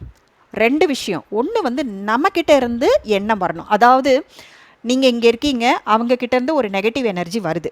அதாவது அவங்க பேசுகிறது நடந்துக்கிறது ஸ்வீட்டாக இருக்குது, ஆனால் உள்ளுக்குள்ளே தப்பாக யோசிக்கிறாங்க போல இருக்குது. அந்த நெகட்டிவ் எனர்ஜி எனக்கு வருது. ஏன்னா நீங்கள் கிளியராக சொல்கிறீங்க, நான் க்ரியேட் பண்ணலை, எனக்கு வருதுங்கிறீங்க. ஓகே, அது நீங்கள் க்ரியேட் பண்ணுறீங்களோ இல்லை அவங்கக்கிட்டேருந்து வருது, அது நம்மளை ட்ரிகர் பண்ணி ஒரு ஸ்டிமுலஸாக நாம் அவங்கள பற்றி கோவப்படவோ நெகட்டிவாக திங்க் பண்ணவோ அது காரணமாக இருக்குன்னா, எந்த செகண்ட் நாம் ரியலைஸ் பண்ணுறோமோ அந்த செகண்ட் ஸ்டாப். மனசுக்கு சொல்லுங்கள், ஸ்டாப். ஏன் ஸ்டாப் பண்ணணும்? ஏன்னா இது எனக்கு நஷ்டத்தை ஏற்படுத்துது. சொல்லுங்கள், ஸ்டாப் பண்ணுங்க, இப்படி சொல்லுங்கள். ஓகே. அப்புறம் இது இப்போ உங்களுக்கு ஒரு பர்டிகுலர் பர்சனை நீங்கள் ஐடென்டிஃபை பண்ணிட்டது ரொம்ப நல்லது. அப்போ யோகத்தில் உட்கார்ந்து அந்த ஆத்மா கிட்ட 2 விஷயம் பண்ணணும். ஒன்று, அவங்கக்கிட்ட மன்னிப்பு கேட்கணும். எதுக்கு மன்னிப்பு கேட்கணும்? நான் பண்ணின ஒரு கர்ம கணக்கின் விளைவாக இன்றைக்கி நீங்கள் இப்படி நடந்துக்கிறீங்க. அப்போ நான் ஏற்கனவே உங்களுக்கு துக்கம் கொடுத்துருக்கேன், என்னோட எண்ணத்தினால, பேச்சினால, செயல்னால நான் உங்களுக்கு துக்கம் கொடுத்துருக்கேன். அதற்காக நான் உங்ககிட்ட மன்னிப்பு கேட்குறேன் அப்படின்னு யோகத்தில், அமிர்த வேலை யோகத்தில், முக்கியமாக அவங்க தூங்கிட்டு இருக்க அந்த சமயத்தில் அவங்க ஆத்ம உணர்வோடு இருப்பாங்க. நாம் இங்கேருந்து கிரியேட் பண்ணுற தாட், நீங்களும் சூக்ஷ்ம வதனத்துக்கு போங்க, பாப்தாதா வச்சுக்கோங்க, சூக்ஷ்ம உடலில் இருங்க, அவங்களையும் சூக்ஷ்ம உடலோட எமர்ஜ் பண்ணி பாப்தாதாவை சாட்சியாக வச்சுக்கிட்டு மன்னிப்பு கேளுங்க. அதற்கப்புறமா இப்போ அவங்க பண்ணிகிட்ருக்காருங்க பாருங்கள், நெகட்டிவ் எனர்ஜி அனுப்புகிறாங்க, உங்களுக்கு துக்கம் கொடுக்குறாங்க, அதற்கும் நீங்கள் அவங்களுக்கு மன்னிப்பு கொடுக்கணும். ஸோ இந்த 2 விஷயத்தையும் நீங்கள் செய்யும்போது உங்களோட மனபாவனை மாறும். இந்த விஷயம் இப்போ நம்ம கேட்குற எல்லாத்தையுமே நீங்கள் யோகத்தில் உட்கார்ந்து உங்களுக்கு நீங்களே சொல்லணும். அதாவது நீங்களே டீச்சர், நீங்களே ஸ்டூடெண்ட். அப்போ நம்ம இங்கே கிளாஸில் கேட்ட விஷயங்கள், குறிப்பாக உங்களுக்காக உங்கள் பிரச்சனைக்கு கேட்ட விஷயங்கள் எல்லாம் நீங்கள் உங்களுக்கே சொல்லி புரிய வச்சு அந்த ஆழ் மனசுக்கு கொண்டு போய் அதை யோகத்துலேயும் பாபா வச்சு பண்ணணும். யோகத்தில் பண்ணும்போது சப்கான்ஷியஸ் மைண்டில் போகுது, நம்மளோட ஆட்டிடியூடு மாறும். ஸோ அங்கேருந்து வரக்கூடிய அந்த நெகட்டிவ் எனர்ஜி வந்து நிற்கும், ரிப்பல் ஆகும்னு சொல்லுவாங்க, ரிப்பல் ஆகிடும். ஓகே. அப்போ நமக்கு சுப பாவனை வைக்கணும், அவங்க நல்லா இருக்கணும், அவங்களோட வாழ்க்கை மாறணும், அவங்களுக்கு எல்லா நல்ல விஷயங்களும் நடக்கணும். ஸோ அங்கேருந்து என்ன பிளாக் பால் வந்தாலும் நாம் ஒயிட் பால் மட்டுமே அனுப்பணும். சுப பாவனை, பிளஸ்ஸிங்ஸ் மட்டுமே அனுப்பிட்டு இருந்தால் நாள் அடைவில் அங்கேருந்து பிளாக் பால் வர்றது படிப்படியாக குறைஞ்சு நாம் இவ்வளோ அனுப்புகிறோமே ஒயிட் பால், அங்கேருந்து ஒயிட் பால் ஆட்டோமேட்டிக்காக வரும். அதுதான் கர்ம விதி. கர்ம விதிப்படி சுவத்தில் அடித்த எந்த பந்தாலாக இருந்தாலும் திரும்பி வரத்தான் செய்யும். ஸோ அங்கேருந்து பந்து வரதை நம்ம பார்க்குறோமே தவிர நாம தான் ஒரு காலத்தில் அந்த பந்தை அனுப்பியிருக்கோன்றது நமக்கு தெரியறதில்ல. இல்லை கூட இந்த ஞானம் கிடைச்சாலோ இல்லை கிடைக்கிறதுக்கு முன்னாடி கூட அவங்க இப்படி பண்ணாங்க. இப்போ நீங்கள் பேசுகிறது வந்து சொல்யூஷன் ஓரியன்ட், ஓகே. ஆனால் நிறைய பேர் என்ன பண்ணுறாங்கன்னா, இவங்க இப்படி பண்ணாங்க, முன்னாடி இப்படி பண்ணாங்க, இப்படி என்ன பண்ணியிருக்காங்கன்னு போயிட்டு என் மனசில் இருக்க பாரத்தை இறக்கி வைக்கிறேன்னு சொல்லி எத்தனையோ பேர்கிட்ட போய் ஷேர் பண்ணுவாங்க. எத்தனை பேர்கிட்ட ஷேர் பண்ணுறீங்களோ அத்தனை பிளாக் பால் நீங்கள் அனுப்பிட்டுருக்கீங்க. ஆல்ரெடி வர பிளாக் பாலே தாங்க முடியல, இப்போவும் அனுப்புகிறீங்க. பத்தாவதுக்கு யாருக்கிட்டலாம் நம்ம ஷேர் பண்ணுறோமோ அவங்களும் அனுப்புகிறாங்க இல்லையா? இப்போ யாரோ ஒருத்தர் உங்ககிட்ட வந்து சாய் சிஸ்டர் ரொம்ப மோசம் அப்படின்னு சொன்னால் நீங்கள் அப்படியா, சாய் சிஸ்டர் இவ்வளோ மோசமா, நீங்களும் ஒரு பிளாக் பால் அனுப்பிடுறீங்க இல்லையா? அப்போ என்ன பண்ணிகிட்ருக்கோம்? நெகட்டிவ் கர்ம கணக்கு உருவாக்கிட்டே இருக்கோம். ஸோ அப்போ நெகட்டிவ் கர்ம கணக்கை தீர்க்கணும்னா அவங்கக்கிட்ட போய் எதுவும் சொல்ல முடியாது. ஸோ நாம் வந்து வர்ற பிளாக் பாலை அக்செப்ட் பண்ணிக்கணும். சரி வருது, ஓகே. அக்செப்ட் பண்ணிக்கிறதுனா என்ன அர்த்தம்? வருது, நான் பார்க்குறேன், எனக்குள்ளே ஒரு நெகட்டிவ் தாட் க்ரியேட் ஆகுது, நான் ஸ்டாப் பண்ணுறேன். இந்த கண்ட்ரோல் உங்ககிட்ட இருக்குது, அந்த கண்ட்ரோலை யூஸ் பண்ணுங்கள், அந்த பவரை யூஸ் பண்ணுங்கள். அந்த தாட் வரும்போது அதனால தான் நம்மளோட எண்ணங்களை நம்ம கவனிக்கணும். நம்மளோட எண்ணங்களை கவனிக்கிறோம், ஏதோ யோசனை பண்ணிக்கிட்டே இருக்கோம், அது எங்கெங்கேயோ போய் டக்குன்னு அவங்கள பற்றி தப்பாக யோசிக்க ஆரம்பிக்கிறோம். தப்பாக யோசிக்கிறதுனா என்ன? ஒரு ஹர்ட் ஃபீலிங் க்ரியேட் பண்ணுறது, இவங்க ஏன் திருந்தவே மாட்டேங்கிறாங்க, ஏதோ ஒன்று, ஒரு நெகட்டிவ். அந்த நெகட்டிவை ஐடென்டிஃபை பண்ண உடனே stop, power to break use பண்ணுங்கள். அந்த பிரேக் பவரை யூஸ் பண்ணாதான் அது வேலை செய்யும். அதுக்கப்புறமா சேஞ்ச், அந்த நெகட்டிவ் தாட்டை பாசிட்டிவ் தாட்டாக மாற்றுங்க. பிளெஸ்ஸிங்ஸ் கொடுங்க, புரிஞ்சுக்கோங்க, மனசுக்கு புரிய வைங்க. ஏன்னா இப்போ மனசுக்கு ஞானம் புரிஞ்சிருச்சு. மனசு ஒன்றும் புத்து கிடையாது, முட்டாள் கிடையாது. புத்தி கரெக்டாக ஞானத்தை சொல்லி கொடுத்தா மனசு புரிஞ்சுக்கும். சிலர் வீட்டில் பார்க்குறோம்ல, இந்த சின்ன குழந்தைங்க அண்ணா அக்கா சொல்லி கொடுக்குன்னா டக்குன்னு புரிஞ்சுக்கும், உடனே கேட்டுக்கும். அதே மாதிரி இந்த புத்திங்கிற அண்ணா மனசுங்கிற தம்பிக்கு சொல்லி புரிய வைக்கணும். அப்போ இந்த புத்திங்கிற அண்ணாவுக்கு நல்லா ஞானம் புரியணும்ல. ஸோ அவங்க இந்த 2 காரணத்தினால்தான் பண்ணுறாங்க. சமஸ்கார வசப்பட்டு பண்ணுறாங்க, இன்னொன்று கர்ம கணக்கின்படி பண்ணுறாங்க. இதில் 2த்துலையுமே நம்ம கண்ட்ரோல் கிடையாது. ஸோ அதனால் நான் இதை புரிஞ்சுக்கிறேன், அக்செப்ட் பண்ணிக்கிறேன், நான் என்னை காப்பாற்றிக்கணும், அதுக்காக நான் பிளெஸ்ஸிங்ஸ் அனுப்புகிறேன். ஸோ இதை நீங்கள் தொடர்ந்து செய்ய அது போயிடும். அந்த மன்னிக்கிறது, அந்த சேஞ்ச் பண்ணுறது, இதெல்லாம் நாம் செய்கிறது நம்மளோட புருஷார்த்தம். ஓகேங்களா brother? Okay, thank you sister. So அந்த பவர் டு விட்ரால நாம் வந்து இந்த யோகமெல்லாம் பண்ணணும். அந்த அமிர்த வேலை யோகத்தை இப்போ நம்ம வந்து ஒரு 5 நிமிஷம் யோகம் பண்ணோம். அந்த நேரத்தில் மனசு அங்கே இங்கே அலையாமல் அப்படியே வெளியில் பாருங்கள். இப்போ நான் பேசிகிட்டே இருக்கேன், வெளியில் ஏதோ சத்தம் கேட்குது. சத்தம் கேட்க தான் செய்யும், அது நடக்க தான் செய்யும். எங்கேயோ கன்ஸ்ட்ரக்ஷன் ஒர்க் நடக்குது, அது நடக்க தான் செய்யும். ஸோ ஊர் உலகத்தில் என்னெல்லாம் நடக்குதோ அது நடக்கத்தான் செய்யும். ஆனால் என்னோட புத்தி, என்னோட கவனம் அதில் போகாது. காதில் விழும், ஆனால் புத்தியில் விழாது. நடக்குது இல்லையா? நம்ம கூட சொல்லுவாங்கள்ல, டீச்சர்ஸ் வந்து ஸ்டூடெண்ட்டை கிளாஸில் இருக்க, ஆனால் கவனம் எங்கேயோ இருக்குது. Physically present, mentally absent. அது மாதிரி தான் யோகத்தில் பண்ணும். ஃபிசிக்கலி ப்ரெசன்ட், எல்லா சத்தமும் காதில் விழும். காலிங் பெல் அடிக்கிற சத்தம், குக்கர் விசில் சத்தம், மிக்சர் கிரைண்டர் ஓடுற சத்தம், எல்லா சத்தமும், ஃபேன் சத்தம், ஏசி சத்தம் எல்லாம் கேட்கும். ஆனால் என்னோட புத்தி அதில் போகக்கூடாது. இது வந்து ஸ்தூலமான சப்தம். அதே மாதிரி எங்கெங்கேயோ ஞாபகம் போகுது, அங்கேருந்து திருப்பி கொண்டு வரணும். ஒரு தவழற குழந்தை இருக்குன்னு வச்சுக்கோங்க. இப்போ கீழே விட்டுட்டு அம்மா ஏதோ ஒரு வேலை பார்ப்பாங்க, அது என்ன பண்ணும்? தவழ்ந்து அதோட டேஞ்சரஸ் எங்கெல்லாம் போகக்கூடாதோ அங்கே போகும். அப்போ என்ன பண்ணுவாங்க? நேராக போய் குழந்தைய தூக்கிட்டு வந்து மறுபடியும் அதை பெட்ஷீட் மேலே, கார்பெட் மேலே போடுவாங்க. அது கொஞ்சம் நேரம் கழித்து மறுபடியும் நகர்ந்து போகும். இது மாதிரி இந்த மனசு எங்கே போகுதோ அதை மறுபடியும் கொண்டு வந்து இதில் சேர்த்துடணும். அப்போ யோகம் பண்ண ப்ராக்டிஸ் ஆக எப்படி இந்த குழந்தை வளர தப்பான இடங்களுக்கு போகாது. சின்ன குழந்தையாக இருக்கும்போது தேவையில்லாத அங்கே போகவே கூடாது, அங்கெல்லாம் போகும். ஆனால் வளர்ந்ததுக்கு அப்புறம் அது செய்யறது இல்லை இல்லையா? அதே மாதிரி இந்த மனசுக்கும் மெச்சூரிட்டி வர இந்த யோகத்தில் ருசி கிடைக்க, யோகத்தில் பிராப்தியை அனுபவம் பண்ண நமக்குள்ள பரிவர்த்தனைகள் வர அந்த மனசு அலைப்பாயறதெல்லாம் நிற்கும். ஆனால் இந்த ஃபஸ்ட்டு ஸ்டெப் எடுத்து வைக்கலன்னா நடக்கவே ஆரம்பிக்காத குழந்தை எப்படி ஓடும்? தவழ்ந்துக்கிட்டே இருக்கும் கடைசி காலம் வரைக்கும். ஸோ அதுபோல் இந்த மனசை ப்ராக்டிஸ்க்கு கொண்டு வரத்துக்கு இந்த யோகம்லாம் ரொம்ப முக்கியம்.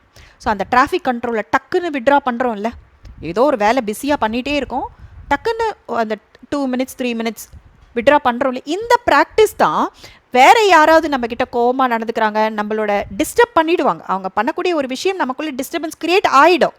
ஆனால் நான் விட்ரா பண்ணிட்டேன் இல்லையா? அந்த ப்ராக்டிஸ் வரும். இது எதுவுமே செய்யாமல் எனக்கு வரலன்னு சொல்லக்கூடாது. பண்ணிட்டு வரலன்னா அது கூட என்னென்னா, ஆக்சுவலாக 1க்கும் 2க்கும் நடுவில் கேப் இருக்குது. நம்பர் 1க்கும் நம்பர் 2க்கும் நடுவில் கேப் இருக்குது. எப்படி? 1.1 1.2 இன்னும் போட்டிங்கன்னா இன்னும் கூட .0 கூட வரும். ஸோ ஆக்சுவலாக நம்ம வி ஆர் ட்ராவலிங், அது மறந்துடக்கூடாது. நம்ம என்ன நினைக்கிறோம்? 1 2 அவ்வளோதான் நினைக்கிறோம். அப்படி கிடையாது. 1லேருந்து 2க்கு போயிட்டுருக்கோம். ஸோ நமக்குள்ளே நாம் சரியாக செய்கிறோம்னா அதோட விளைவு கண்டிப்பாக இருக்கும் இல்லையா? இந்த ஃபுல் ட்ராமா ஆக்சுவலாக கர்மா விளைவு தாங்க, வேறு ஒன்றுமே இல்லைங்க. அதை வேறு பேரில் நம்ம சொல்கிறோம். இன்னும் கொஞ்சம் நல்லா புரியணுன்றதுனால வேறு விஷயங்களாக சொல்கிறோமே தவிர எல்லாத்தையும் அடக்கணும்னா கர்மா விளைவு. அப்போ இங்கே நம்ம ஒரு கர்மா பண்ணுறோம், எது புருஷார்த்தம்ங்கிற கர்மா பண்ணுறோம்னா அதுக்கான ரிசல்ட் இருக்குமே. இல்லையா? ஸோ முதல்ல ரொம்ப கோபம்ங்கிறது 100% இருந்ததுன்னா, இப்போ ஒரு 50-40 குறையுதுன்னா அந்த டிஃப்ரென்ஸ் கூட நம்மளோட புருஷார்த்தத்தோட ஒரு விளைவு தான். ஸோ அதனால் நம்ம as long as we are walking on the right path நம்ம கவலைப்பட தேவையில்லை. ஓகே. ஸோ இப்போ வந்து கர்மானா என்னன்னு புரிஞ்சுக்கிறோம். கர்மானா நாம் நினைக்கக்கூடிய எண்ணங்கள் கூட கர்மா தான். நம்ம எண்ணங்களுக்கு எப்பவுமே இம்பார்ட்டன்ஸ் கொடுக்கறது இல்லை.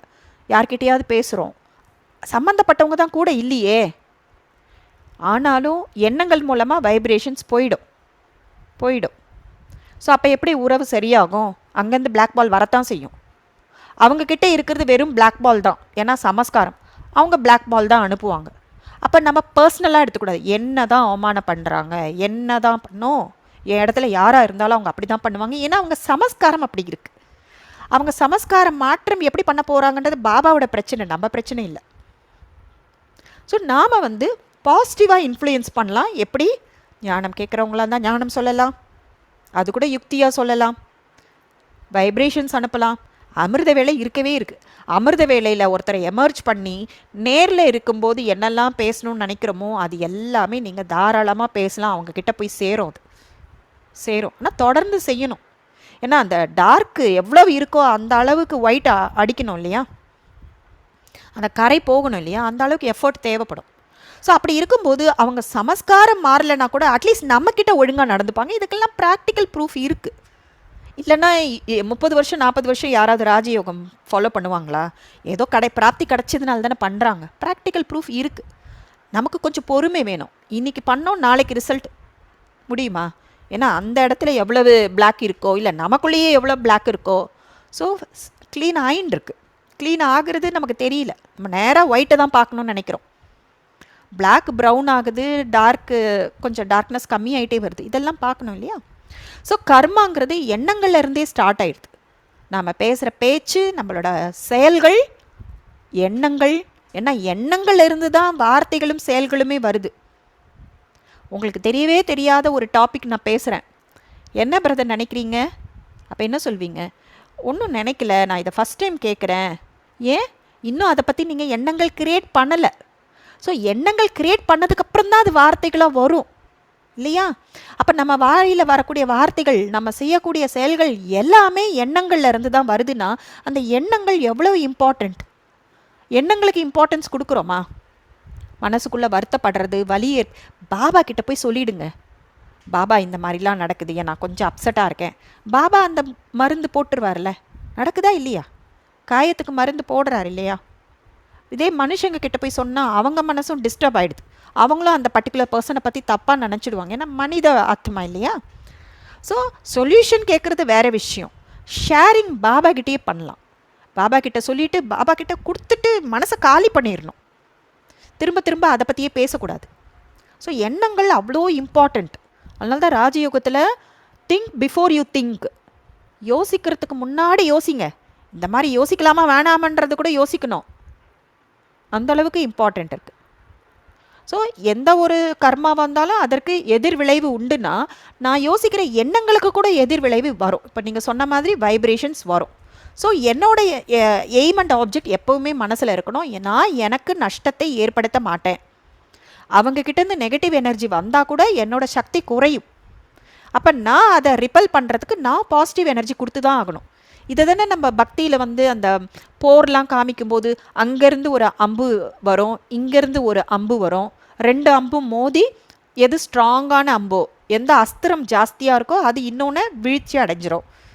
அப்படிலாம் பார்த்துருக்குமே. உண்மையில் அது கிடையாதுல்ல, இதோட அர்த்தம் தான் அது.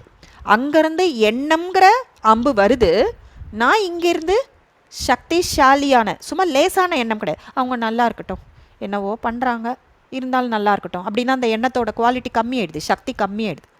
அவங்க என்ன பண்ணாலும் சரி, அவங்க நல்லா இருக்கட்டும், அவங்களுக்கு நல்ல ஞானம் கிடைக்கட்டும், அவங்க அன்பு நிறைந்தவர்களாக ஆகட்டும், என்கிட்ட இருந்து அன்பு போகுது.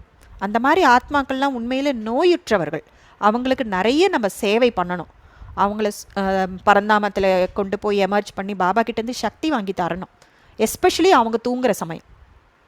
ஸோ எண்ணங்கள் மூலமாக நாம் உறவுகளை வந்து ரொம்ப, அதாவது சில உறவுகள்லாம் பார்த்திங்கன்னா ரொம்ப நல்லா இருப்பாங்க, ரொம்ப க்ளோஸாக இருப்பாங்க, அந்த அளவுக்கு நல்லா இருக்கும். அந்த அளவுக்கு பண்ண முடியலன்னா கூட பரவாயில்ல, நியூட்ரலுக்கு கொண்டு வரலாம். ஒரு ஹாய் ஹலோ சொல்கிற அளவுக்கு, குறைந்தபட்சம் நெகட்டிவ் எனர்ஜி கிரியேட் பண்ணாத அளவுக்கு அந்த உறவை நம்ம கொண்டு வர முடியும். நம்ம கையில் தான் இருக்குது. ப்ராக்டிக்கல் ப்ரூஃப் இருக்குது, ப்ராக்டிக்கலாக இருக்குது. அதனால தான் எல்லாரும் ராஜயோகம் ப்ராக்டிஸ் பண்ணுறாங்க. ஸோ இதெல்லாம் புரிஞ்சுக்கணும். எதிர்பார்ப்பு வைக்கக்கூடாது. எல்லோரும் பாவம் தமோ பிரதானத்தில் இருக்காங்க. அவங்க எப்போ ஸ்டார்ட் பண்ணாங்களோ தெரியாது. ஒருவேளை துவாபர யுகத்துலேயோ கலியுகத்தில் தான் ஜேர்னி ஸ்டார்ட் பண்ண ஆத்மா எப்படி இருக்கும்? இப்போ அதோட தமோ ஸ்டேஜ் இல்லையா? நாம் அவங்க சத்தோ மாதிரி நடந்துக்கணும்னு நினைக்கிறது சரியா? இதெல்லாம் அக்செப்ட் பண்ணிக்கணும், புரிஞ்சுக்கணும். ஸோ இந்த சமஸ்காரம் எப்படி உருவாகுது? ஏன் சரி சமஸ்காரம் படி அவங்க நடந்துக்கிறாங்கன்னா ஏன் சிஸ்டர் அவங்க குணத்தை மாற்றிக்கலாம் இல்லையா? மாற்றிக்கலாம் தான். ஆனால் அந்த சமஸ்காரம் எப்படி உருவாகுச்சின்னு தெரியணும் இல்லையா? ஸோ மேலேருந்து வரக்கூடிய ஆத்மா பியோராக தான் இறங்குது. பியோராக இறங்கினதுக்கு அப்புறமா யார் யார் கூட என்னென்ன கர்ம கணக்கு உண்டாக்குதோ, ஏன்னா எந்த குடும்பத்தில் போய் ஃபஸ்ட்டு பிறவி எடுக்கிறோங்கிறது கூட நம்ம சங்கம யுகத்திலேயே டிசைட் பண்ணிடுறோம் எல்லாருமே இல்லையா? இப்போ நம்ம எல்லாரும் பிரம்மா பாபா கூடவா இருந்தது நம்மளோட பார்ட்டு? நம்மளது வேறு மாதிரி இருக்கு இல்லையா? ஸோ ஒவ்வொருத்தரும் யார் யார் கூட கர்ம கணக்கு வைக்கிறாங்கன்றது டிசைட் ஆகிடுது இல்லையா? ஸோ அவங்க ஃபஸ்ட் டைம் மேலேருந்து வராங்க, பியோராக வராங்க, நிறைய அவங்களுக்கு அது ஸ்வர்க்கமாக இருக்கும் அந்த முதல் பிறவி. ஆனாலும் எந்த குடும்பத்தில் போய் பிறக்கிறாங்க? பிறக்கிறதோ துவாபரியுகமோ கலியுகமாக இருந்துச்சுன்னா ஸோ அங்கே உடனே ஸ்டார்ட் ஆகிடுதுல விகாரங்கள்லாம். ஸோ யார் யார் வாழ்க்கையில் என்னெல்லாம் அனுபவம் பண்ணுறாங்களோ, யார் யார் தொடர்பில் வராங்களோ, அவங்க வாழ்க்கையில் என்னெல்லாம் நடக்குதோ, என்னென்ன விஷயங்களை அவங்க செஞ்சு அது சமஸ்காரமாக மாற்றிக்கிறாங்களோ, ஒரு கர்மத்தை திரும்ப திரும்ப செய்யும்போது அது சமஸ்காரமாக மாறிடுது இல்லையா? மாற்றங்கள் வராமலே அவங்க போயிட்டுருக்காங்கன்னா அந்த சமஸ்காரம் ஆழமாகிட்டே போகுதுன்னா அப்போ அவங்க சமஸ்கார வசப்பட்டு தானே நடந்துப்பாங்க. இப்போ நம்ம யோசிங்க, நமக்கு ஞானம் இருக்குது, சக்தி கொடுக்குறாரு, இருந்தாலும் ஒவ்வொரு சமஸ்காரத்துக்கும் எவ்வளோ புருஷார்த்தம் பண்ணி மாற்றுறோம். ஞானம் இருக்குது, சக்தி இருந்து கூட எஃபர்ட்ஸ் தேவைப்படுது இல்லையா? அப்போ ஞானமும் இல்லை, சக்தியும் இல்லை, ஏன் அதை செய்யணும்? இதனால தான் எனக்கு துர்பாகியம் வருது, இப்போ வருது இல்லை பின்னாடி வரப்போகுது, இதுவும் தெரியாது, ரியலைசேஷன் இல்லை. அந்த ஆத்மாவை நம்ம ரொம்ப ஈஸியாக சொல்கிறோம் அவங்க குணத்தை மாற்றிக்கணும் இல்லையா? எப்படி முடியும்? யோசிச்சு பாருங்கள். அவங்க நிலைமையில் நம்மளை வச்சு பாருங்கள். ஒரு சமஸ்காரம் உருவாகுது, எப்படி உருவாகுதோ அதே மாதிரி தான் மாற்றங்களும் நடக்கும். திரும்ப திரும்ப திரும்ப சொல்லி சொல்லி சொல்லி உள்ளே இருக்க ஆட்டிடியூடை மாற்றணும், எண்ணங்களை மாற்றணும், பர்சனாலிட்டியை மாற்றணும். இவ்வளோ எஃபர்ட்ஸ் போட்டு தான் நம்ம எல்லா விஷயங்கள்லேயும் மாற்றங்கள் கொண்டு வரும். அப்போ அவங்களுக்குள்ள மாற்றங்கள் வரத்துக்கும் அவ்வளோ விஷயம் தேவைப்படுது. ஸோ நாம் அந்த மாற்றங்களுக்கு தேவையான சக்தியை தான் நம்ம சுப சங்கல்பங்களாக கொடுக்குறோம், சுப பாவனை வைக்கிறோம், சுப விருப்பம் வைக்கிறோம், வைப்ரேஷன் அனுப்புகிறோம், பாசிட்டிவ் வைப்ரேஷன் அனுப்புகிறோம். பாபா கிட்ட நம்ம என்ன பண்ணுறோம்? போய் சக்தி தானே வாங்குகிறோம். அவராக நம்மளோட சமஸ்காரங்களை மாற்றுறாரு. அவர் செய்கிறாருங்கிறதோட அர்த்தம் என்ன? ஞானத்தை புரிய வச்சு கைடன்ஸ் கொடுத்து மாற்றுறாரு, அதனால் அவர் செய்கிறாரு. ஆனால் நம்மளை செய்ய வைக்கிறாருங்கிறது தான் கரெக்டு, சரியான புரிதல்.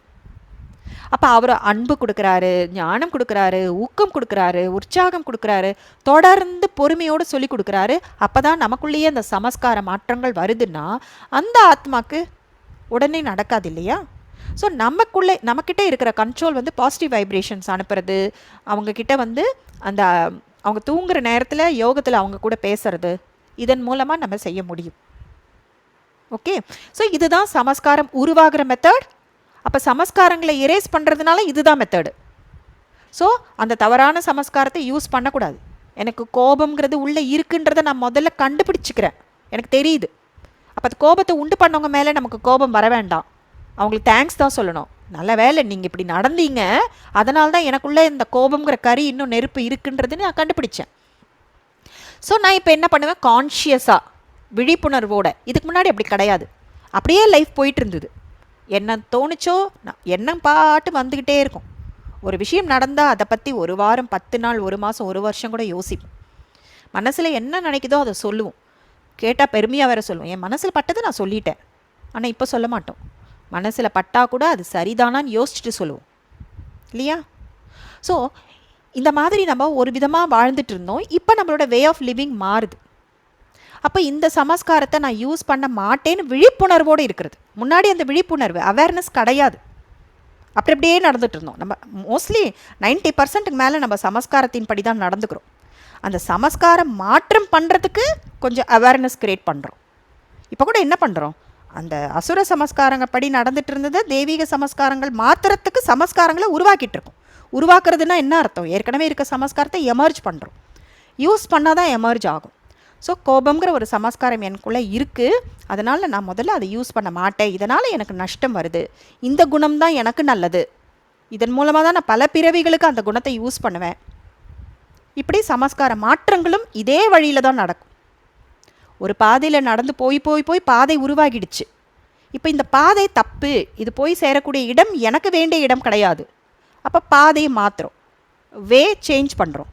இப்போ அந்த வே ஈஸியாக இல்லை, அது போய் போய் போய் தான் அந்த பாதை உருவாக்கணும், தடம் உருவாக்குறது, அவ்வளோதான். ஸோ அப்போ பாவம்னா என்ன? பாவம்னா ஒன்றும் இல்லை, இந்த தவறான சமஸ்காரங்களை யூஸ் பண்ணும்போது அது பிளாக் பல்பு எரியுது. பாருங்கள், பாபா நிறைய தடவை சொல்லியிருக்காரு, நீங்கள் வெளியிலேருந்து நடக்கக்கூடிய நஷ்டம், இல்லை உடம்புக்கு வரக்கூடிய பிரச்சனைகள், சில உறவினர்களால் வரக்கூடிய தொல்லைகள், இதிலெல்லாம் பாபா எதுவுமே பண்ண முடியாது. ஏன்னா அது வெளியில் போயிடுச்சு, பிளாக் பால் அடிச்சாச்சு, அது வரத்தான் செய்யும். அப்போ பாவங்களை அழிக்கிறதுனா என்ன? ஆத்மா மேலே அந்த பிளாக் பல்பு எரிஞ்சிட்டு இருக்குல்ல, உங்களுக்கு ஈஸியாக புரியணுன்றதுனால அந்த பிளாக் பல்புன்றதை யூஸ் பண்ணுறேன் நான். இல்லை உங்களுக்கு எப்படி புரியுமோ நீங்கள் வச்சுக்கோங்க.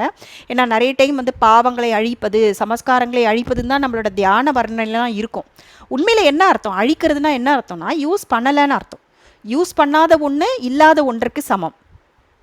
ஓகே, ஸோ இது நான் ஏன் இருக்குன்னு சொல்கிற காரணமே, அப்போ ஏன் துவாபர யுகத்தில் வருதுன்னு ஒரு கேள்வி வரும் இல்லையா, அதுக்காக தான். உள்ளே இருக்குது, இங்கே சக்திகள் குறைய குறைய, தூய்மை குறைய குறைய இது எமர்ஜ் ஆகிடுது, அவ்வளோதான். ஆனால் உள்ளே ஆல்ரெடி இருக்குது. ஸோ இப்போ சங்கம யுகத்தில் நான் இந்த பிளாக் பல்பு எரிய வச்சுருக்கேன் பாருங்கள், அதை ஆஃப் பண்ணுறது தான் பாவங்களை அழிப்பது. ஸோ இந்த பாவங்கள் மூலமாக, இந்த விகாரங்கள் மூலமாக நான் செய்த அந்த விகர்மங்கள் எல்லாமே அதற்குன்னு ஒரு விளைவு இருக்குது, அது வரத்தான் செய்யும். பிரம்மா குமாரிகள் பல வருஷம் யோகம் பண்ணினா கூட அந்த உடம்புக்கு நோய் வரத்தான் செய்யுது, அகால மரணம் வரத்தான் செய்யுது, உறவினர்கள் மூலமாக பிரச்சனை வரதான் செய்யுது, ஒரு லாஸ் எல்லாம் வரத்தான் செய்யும். அப்போ பாபா என்ன பண்ணுறாரு? ரொம்ப சிம்பிள், இதுதான். ஆனால் இது சாதாரண விஷயம் கிடையாது, இதை ரொம்ப கரெக்டாக புரிஞ்சுக்கணும். பாபா என்ன பண்ணுறாரு? ஆத்மாவோட சக்தியை அதிகரிச்சிடறாருல, அதனால்தான் ஈட்டி மாதிரி வர்றது ஊசி மாதிரி குத்திட்டு போகுன்றார். எனக்கு இப்போ ஞானம் தெரிஞ்சிடுச்சு, ஆத்மாவில் சக்தி அதிகமாகிடுச்சுன்னா நான் என்ன பண்ணுவேன்? என்கிட்ட என் முன்னாடி வர அந்த பிளாக் பாலை பார்த்து நான் அப்செட் ஆக மாட்டேன், அக்செப்ட் பண்ணிப்பேன். அக்செப்ட் பண்ணும்போதே மனசு டிஸ்டர்பன்ஸ் இல்லைல்ல, துக்கம் உருவாகலையே. பதிலுக்கு நான் பிளாக் பால் அனுப்ப மாட்டேன். ஸோ என்னோடய ஃப்யூச்சர் ப்ரொடெக்ட் ஆகிடுது இல்லையா? ஸோ இந்த பிளாக் பால் என்னை அடிக்கும்போது எனக்கு வலி இருக்காது, ஏன்னா நான் சக்திசாலியாக இருக்கேன்ல. இப்போ இதை ஃபிசிக்கலாக புரிஞ்சுக்கலாம். நான் ஃபிசிக்கலி வீக்காக இருக்கேன், யாரோ என்னை அடிக்கிறாங்க, அப்போ எனக்கு வலிக்குது. அதே நான் ரொம்ப ஸ்ட்ராங்காக இருக்கேன். சில குழந்தைங்கள் பார்த்தா அப்பா கிட்ட மெயினாக சும்மா பாக்ஸிங் பண்ணுறேன்னு குத்திட்டே இருக்கும், அப்பாவுக்கு வலிக்கவே வலிக்காது, ஏன்னா அப்பா நல்லா ஃபிசிக்கலி ஸ்ட்ராங்காக இருக்கார். அதே அம்மா போய் குத்தினா ஐயோ வலிக்குதுடா அப்படின்னு சொல்லுவாங்க, ஏன்னா அம்மா ஃபிசிக்கலி வீக்காக இருக்காங்க. அதே போல் ஆத்மா அந்த பிளாக் பால் அடிக்கும்போது ஆத்மா பவர்ஃபுல்லாக இருக்கிறதுனால அந்த வலி தெரியல, ஆனால் வலி வருது.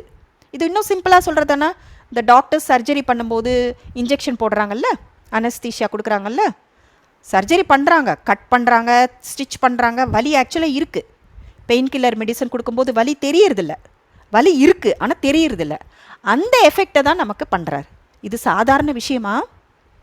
ஸோ பாபா குழந்தை ஆனாலும் நாம் பண்ண கர்மங்களோட விளைவு வரத்தான் செய்யும். இது நான் பண்ணின கர்மா அப்படின்னு நம்ம மனசை ஏற்றுக்கும் போது துக்கம் குறைஞ்சிடும். அப்போ அந்த பர்டிகுலர் பர்சன் மேலே நமக்கு கருணை இரக்கம் தான் வரணும். ஸோ இங்கேருந்து சுபபாவனை. இங்கே ஒரு பக்கம் யோகத்தின் மூலமாக சக்தி அதிகம் பண்ணும்போது ஒன்று நம்ம கர்ம கணக்கை ஃபினிஷ் பண்ணுறோம். இது நமக்கு மட்டும் இல்லை, உலகத்தில் எத்தனை ஆத்மாக்கள் என்னென்ன நெகட்டிவ் கர்மா பண்ணாலும் கர்ம கணக்கு ஃபினிஷ் பண்ணி தான் ஆகணும். ஏன்னா எல்லாருக்கும் இது வானப்பிரஸ்த நிலை, எல்லாரும் வீட்டுக்கு போய் தான் ஆகணும். நல்லது இப்போ வந்துச்சு, முடிஞ்சுது. உடம்புக்கு நோய் வந்ததுன்னா ஓகே ட்ரீட்மெண்ட் எடுத்துக்கலாம், ஆனால் மனசால் அப்செட் ஆக வேண்டாம்ல. ஓகே இது ஏதோ ஒரு கர்மா வந்திருக்கு, அது ஏதோ பாவ கர்மா கூட வேணாம், நான் இந்த உடம்பை சரியாக கவனிச்சிக்கல, அது கூட ஒரு கர்மா தானே. சரியாக சாப்பிடல, ஜங்க் சாப்பிட்டேன், எக்ஸசைஸ் பண்ணலை, தப்பான லைஃப் ஸ்டைல், அதுவும் ஒரு கர்மா தான். So whatever it is, கர்மா அதோட ரிசல்ட். அக்செப்ட் பண்ணிக்கிட்டு எப்படி இம்ப்ரூவ் பண்ணணும், இனிமே அது வராமல் இருக்கிறதுக்கு என்ன பண்ணணும், அவ்வளோதான். ஸோ பாவங்களை அழிக்கிறதுனா இந்த தவறான சமஸ்காரங்களை ஆஃப் பண்ணுறது. அந்த ஒயிட் பல்பு எல்லாத்தையும் எரிய வைக்கணும். ஒயிட் பல்பு இருக்குதுன்னா பிரயோஜனம் இல்லை, அதை எரிய வைக்கணும் இல்லையா? அப்போ தான் ஆத்மா பிரகாசமாக இருக்கும். ஆத்மா எவ்வளோ பிரகாசமாக இருக்கோ அந்த சூட்சும உடல் பிரகாசமாக இருக்கும். அந்த சூட்சும உடல் அதுதான் வெளி உலகத்தில் ஆரா கிளென்சிங். ஆரா இந்த மோதிரம் போட்டுக்கோங்க, இந்த ராசிக்கல் போட்டுக்கோங்க, வெளியிலேருந்து பண்ணுறாங்க, நம்ம உள்ளேருந்து பண்ணுறோம். ஸோ உள்ளேருந்து பண்ணும்போது ஆத்மா எவ்வளவு பிரகாசமாக எவ்வளோ தூரத்துக்கு வேணாலும் அதோட எனர்ஜி ஃபீல்டு போகும். அப்போ பாசிட்டிவான பீப்புளை அட்ராக்ட் பண்ணுவோம், பாசிட்டிவான விஷயங்களை அட்ராக்ட் பண்ணுவோம். எவ்வளோ பெரிய விஷயம் இது ரொம்ப சாதாரணமாக எடுத்துக்கக்கூடாது.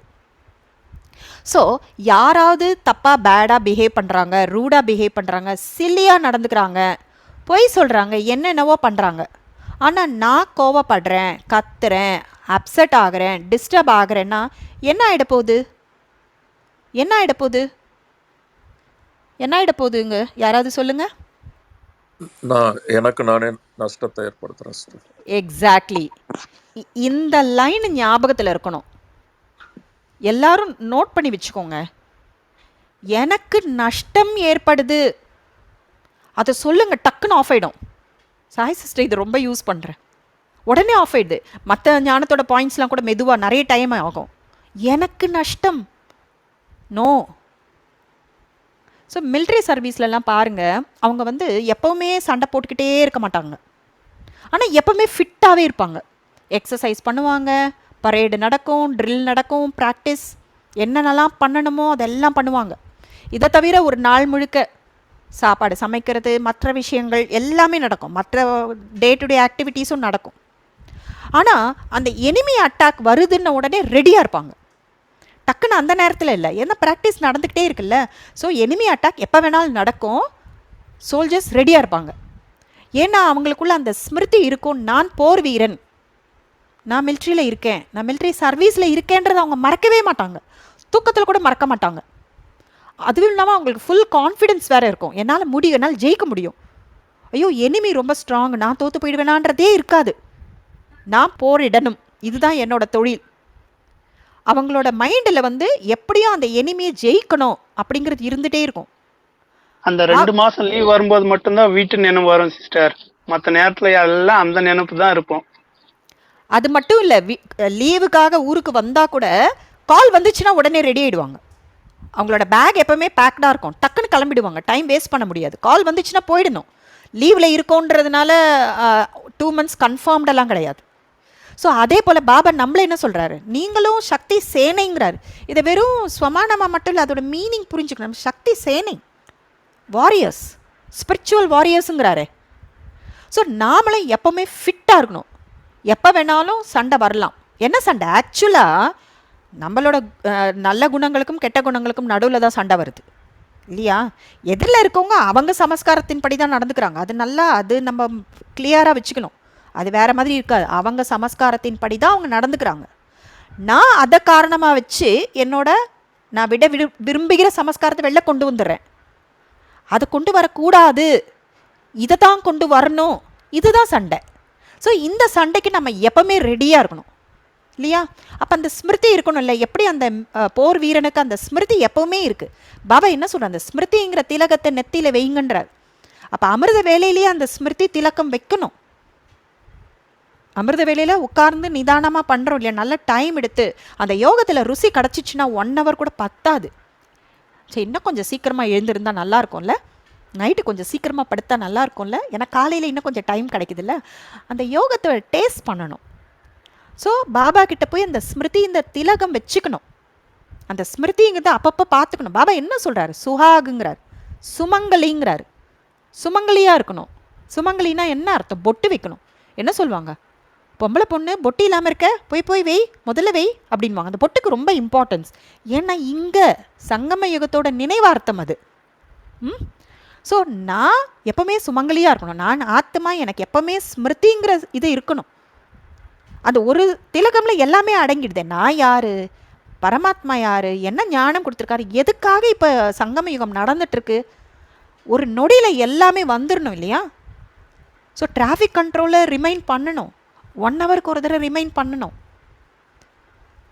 ஸோ எப்போவுமே அந்த சண்டை வரும்போது, சண்டை எப்போ வேணால் வரும், ஏன்னா ஸ்டிமுலஸ், தூண்டுதல் யார் மூலமாக வேணாலும் நடக்கும்.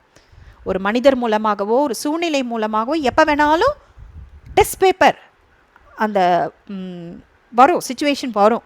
அப்போ நான் சண்டைக்கு உடனே ரெடி ஆயிடணும். சண்டை நான் எனக்குள்ளே தான் போடுறேன், அவங்களோட கிடையாது.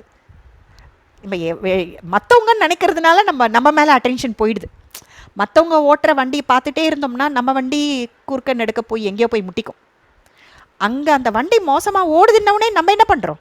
சரியான டிரைவர் என்ன, அந்த பக்கத்து லேனில் வர டிரைவர் ஏதோ ட்ரங்க் அண்ட் டிரைவ் போல இருக்குது, நான் வண்டி எப்படி சேஃபாக ஓட்டணும், அதென்ன பண்ணுறேன், அதென்ன புத்திசாலித்தனம். அதே போல் நான் என் வண்டியை, இந்த சமஸ்காரங்கிற வண்டியை எப்படி ஓட்டுறேன்? ஸோ இந்த 2 விதமான சமஸ்காரங்கள் தான் எனக்கு டெஸ்ட் பேப்பர் வரும்போது இந்த சமஸ்காரத்தோட நான் சண்டை போட்டு அந்த ஓல்டு சமஸ்காரத்தை டச் பண்ண மாட்டேன் அப்படிங்கிறது தான் நம்மளோட அலர்ட்னஸ், ஸ்மிருதி, வார் எல்லாமே அதுதான். ஸோ நம்ம மெடிடேஷனில் என்ன ப்ராக்டிஸ் பண்ணுறோம்? ராவணன்கிறது விகாரங்களோட லிஸ்ட்டு.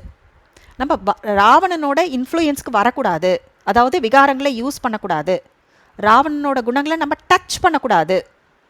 இது ஏன் நடக்குதுன்னா நம்ம ஸ்மிருதி மறக்கும்போது நடக்குது, நம்மளோட லட்சியத்தை மறக்கும்போது நடக்குது. அதனால தான் அந்த லட்சியம் ஒவ்வொரு கிளாஸ்லையும் நம்ம சொல்லிகிட்டே இருக்கிறது.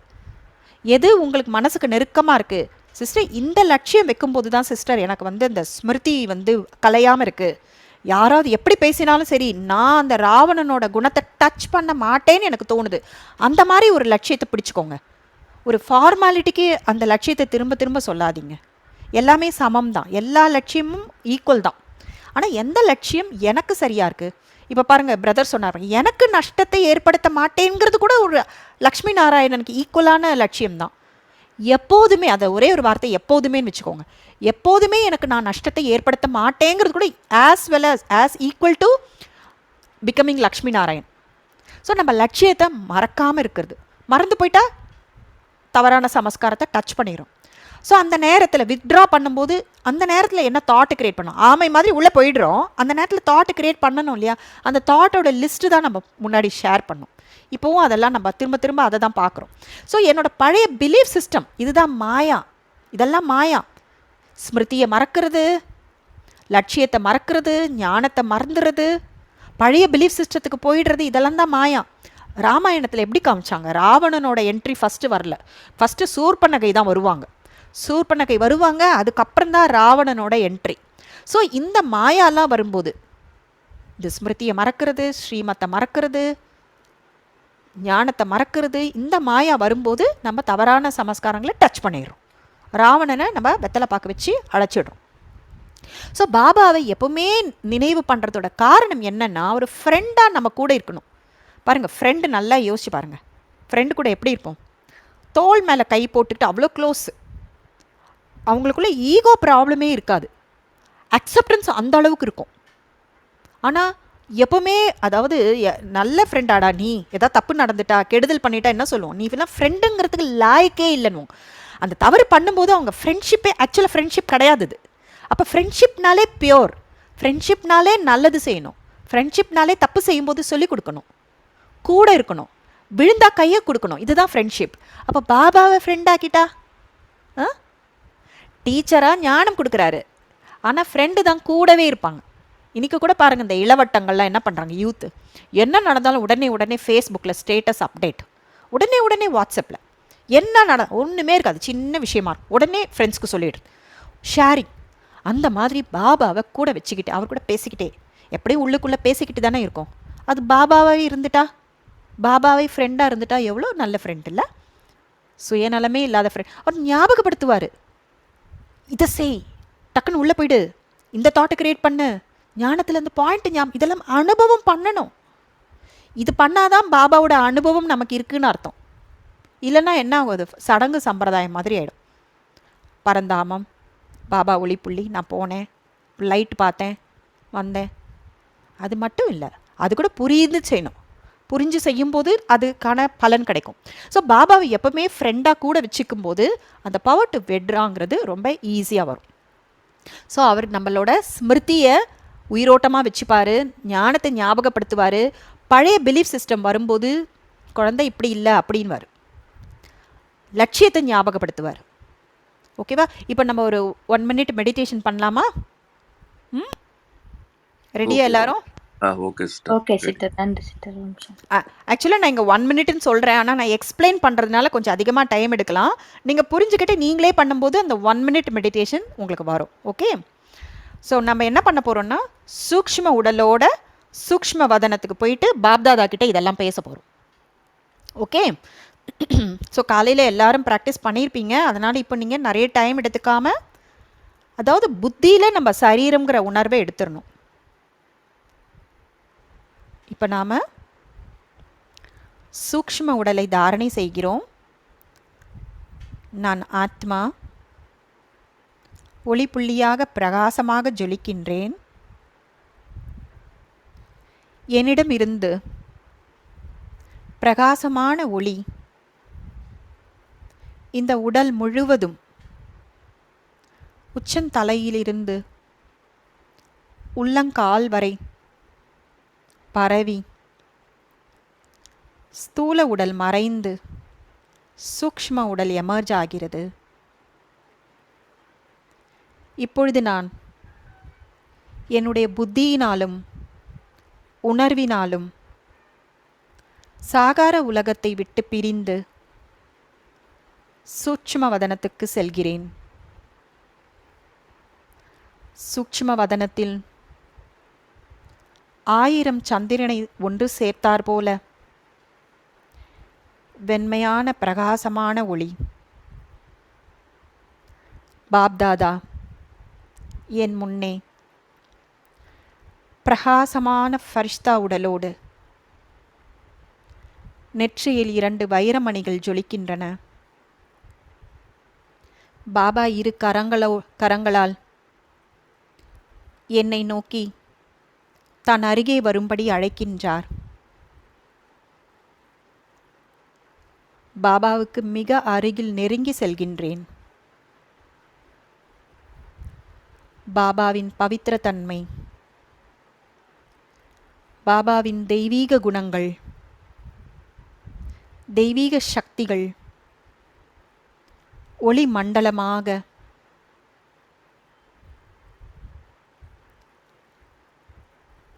சுற்றிலும் பரவி இருக்கின்றன. நான் ஃபரிஷ்தா அந்த ஒளி மண்டலத்துக்குள் செல்கின்றேன். பாபாவின் ஹை வைப்ரேஷன்ஸ் எனக்கு குடை நிழலாக இருக்கின்றது. இப்போது பாபா கிட்ட நம்ம ப்ராமிஸ் பண்ண போகிறோம். நான் லிஸ்ட் ஆஃப் அந்த அசுர குணங்கள் சொல்லுவேன். உங்களுக்குள்ளே நீங்கள் என்ன உங்களை டிஸ்டர்பன்ஸ் க்ரியேட் ஆகுதோ அந்த குணத்தை அதில் ஃபில் பண்ணிக்கோங்க. இப்போ பாபா கிட்ட நம்ம ப்ராமிஸ் பண்ண போகிறோம். ஏன்னா பாபா கிட்ட நம்ம ப்ராமிஸ் பண்ணும்போது நம்மளோட எண்ணங்களுக்கு பாபா சக்தி கொடுத்துட்றாரு. அந்த திட சங்கல்பம் உருவாகும். இப்போ பாபா முன்னாடி நம்ம சச்சேதில் உண்மையான மனசோடு இருக்கோம். பாபா சாதாரணமாக பேசுகிற மாதிரி கூட பேசலாம். மற்றவங்களோட தவறான குணங்களின் காரணமாக நான் டேஷ், அதில் கோபமா, எரிச்சலா, சிடுசிடுப்பா, பொறாமையா, எந்த குணம் உங்களை ரொம்ப டிஸ்டர்ப் பண்ணுதோ இந்த அவகுணத்தால் எனக்கு நஷ்டத்தை ஏற்படுத்தி கொள்ள மாட்டேன். மறுபடியும் ப்ராமிஸை ரிப்பீட் பண்ணலாம். இல்லைன்னா யாராவது ஒருத்தரோட அந்த அவங்கக்கிட்ட தான் நமக்கு டிஸ்டர்பன்ஸ் க்ரியேட் ஆகுது அப்படின்னா அவங்கள கூட ஞாபகம் வச்சுக்கோங்க. அவங்கக்கிட்ட இருக்கிற இந்த தவறான குணத்தின் காரணமாக நான் இந்த அவகுணத்தை நான் வெளிப்படுத்துகிறேன். ஆனால் நான் இப்போ டிசைட் பண்ணுறேன், பாபா இந்த அவகுணத்தால் எனக்கு நஷ்டத்தை ஏற்படுத்தி கொள்ள மாட்டேன். எனக்கு நஷ்டத்தை ஏற்படுத்தி கொள்ள மாட்டேன். I promise to you Baba. அப்புறமா பாபா கிட்ட வரதானம் கேட்கலாம். பாபா எனக்கு இந்த வரதானம் வேண்டும். நான் என்னுடைய ஸ்திரத்தன்மையை அசைக்கும் எந்த ஒரு சூழ்நிலை வரும்போதும் அதன் அறிகுறிகளை உணர்ந்து சிம்டம்ஸ் அதன் பிரபாவத்திலிருந்து விலகியிருக்கும் சக்தியை எனக்கு வரதானமாக பெற்றுக்கொள்கிறேன். அதாவது என்னை டிஸ்டர்ப் பண்ணக்கூடிய எந்த ஒரு சுச்சுவேஷன் வந்தாலும் அதோட சிம்டம்ஸ் என்னங்கிறத புரிஞ்சுக்கிட்டு அதோட இம்பேக்டிலிருந்து நான் விலகி இருக்கிற சக்தியை நான் வரதானமாக எடுத்துக்கிறேன் அப்படின்னு பாபா கிட்ட கேட்டு வரதானம் வாங்கிக்கணும். பாபா இரு கரங்களாலும், தன்னுடைய ஒளி பொருந்திய இரு கரங்களாலும் என் தலை மீது வைத்து இந்த வரதானத்தை கொடுக்கிறார். அதாவது பவர் டு விட்ரா. இந்த வரதானத்தை வாங்கிக்கலாம். வரதானத்தை வாங்குறதுனா என்ன அர்த்தம்? புத்தியில் ஸ்மிருதி வைக்கிறது. இந்த வரதானம் எனக்கு இருக்குது, நான் இதை யூஸ் பண்ண போகிறேன். இப்போ பாபா கிட்ட இன்னொரு ப்ராமிஸ் பண்ணலாம். பாபா, நான் சேலஞ்சஸ் வரும்போது, அதாவது கடினமான சூழ்நிலை இல்லை கடினமான சமஸ்காரம் இருக்கிற ஒரு மனிதர் என் எதிரில் வரும்போது, ஐ எம் அன்டச்ட் என்று பல முறை எனக்கு நானே சொல்லிக்கொள்வேன். இது நம்ம பாபாவுக்கு ப்ராமிஸ் பண்ணுறோம். ஒரு சேலஞ்ச் வரும்போது ஐ எம் அன்டச்டு அப்படின்னா என்ன அர்த்தம்? தமிழில் சொல்கிறதானா, என்னை யாரும் தொட முடியாது. என்னைனா நான் ஆத்மா, அவங்களோட நெகட்டிவ் எனர்ஜி என்னை டச் பண்ண முடியாது. ஐ எம் அன்டச்டு என்று பல முறை எனக்கு நானே சொல்லிக்கொள்வேன். ஸோ பாபா கிட்ட 2 ப்ராமிஸ் பண்ணியிருக்கோம், ஒரு வரதானம் வாங்கியிருக்கோம். இதை நல்லா ஞாபகத்தில் வச்சுக்கணும். பாபா கிட்ட எல்லாரும் வரதானம் வாங்கிட்டீங்களா? மறுபடியும் சாகார உலகத்துக்கு வந்துடலாம். ஸோ இது எப்போ இந்த மெத்தட் ஒர்க் ஆகும்னா, பாபா மேலே நிச்சய புத்தி இருக்கணும். இப்போ நான் கற்பனை தானே பண்ணேன், நான் நிஜமாவா சூக்ஷ்ம வதனத்துக்கு போனேன், நிஜமாவா பாப்தாதா என்கிட்ட இருந்தார்? நோ. எப்போ நம்ம அந்த மனசில் நம்பிக்கையோடு பாபாவை நினைக்கிறோமோ பாபா கூட கனெக்ஷன் ஆகிடுது. அந்த நிச்சய புத்தி நமக்கு இருக்கணும். இதை தவிர நான் உயர்ந்த ஆத்மாவாக மாற வேண்டுங்கிற சுப விருப்பம் இருக்கணும். அந்த விருப்பம் இருக்கிறவங்க தான் இந்த சக்திகளோட லெசன்ஸ்க்கு ரொம்ப இம்பார்ட்டன்ஸ் கொடுப்பாங்க. ஏன்னா பொறுப்பு என்கிட்ட இருக்குது, நான் தான் மாறணும். எனக்கு வேண்டியது ஞானமும் சக்தி தான். இல்லை கொஞ்ச நேரம் வந்தேன், கிளாஸ் கேட்டேன், நல்லா இருந்துச்சு, நான் போயிட்டேன் அப்படின்னா பெரிய அளவுக்கு மாற்றம் வராது. இல்லைனா மாற்றம் வரத்துக்கு நிறைய டைம் எடுக்கும்.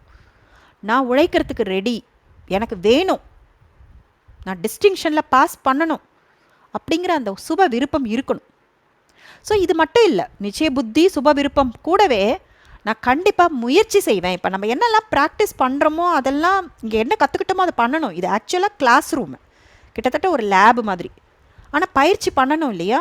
ஒர்க் ஷாப் தான் இது. லேபு நீங்கள் இருக்கிற இடம், நீங்கள் சந்திக்கிற சூழ்நிலைகள். ஸோ என்ன ஆக்சுவலாக என்ன பண்ணுறோம்? ஒரு எண்ணம் தான் க்ரியேட் பண்ணுறோம் இல்லையா? பாபா என்ன சொல்கிறேன், நான் ஒன்றும் உங்களுக்கு கஷ்டமே கொடுக்கலையே, பக்தியில் எவ்வளோலாம் கஷ்டப்பட்டீங்க, ஒரு எண்ணம் தானே க்ரியேட் பண்ண சொல்கிறேன். ஸோ இந்த எண்ணங்களை ஏற்படுத்துகிற முயற்சியை தொடர்ந்து செய்வேன்ற கமிட்மெண்ட் கொடுக்கணும். பாபா மேலே நிச்சய புத்தி, நான் உயர்ந்த ஆத்மாவாக மாறணுங்கிற சுப விருப்பம், இதற்காக நான் கண்டிப்பாக எண்ணங்களே, அந்த எண்ணம் என்னங்கிறது கூட நம்ம சொல்லிடுறோம். வாழைப்பழத்தை உரித்து கொடுத்தாச்சு, வாயில் போட்டு மெல்ற வேலை தான் நமக்கு. ஸோ அந்த எண்ணங்களை ஏற்படுத்தும் முயற்சியை தொடர்ந்து செய்வேன்ற கமிட்மெண்ட் இது இருந்தால் கண்டிப்பாக இந்த முறை ஒர்க் ஆகும். ஸோ டீட்டாச் ஆகி பார்த்தா தான் உள்ளது உள்ளபடி தெரியும்.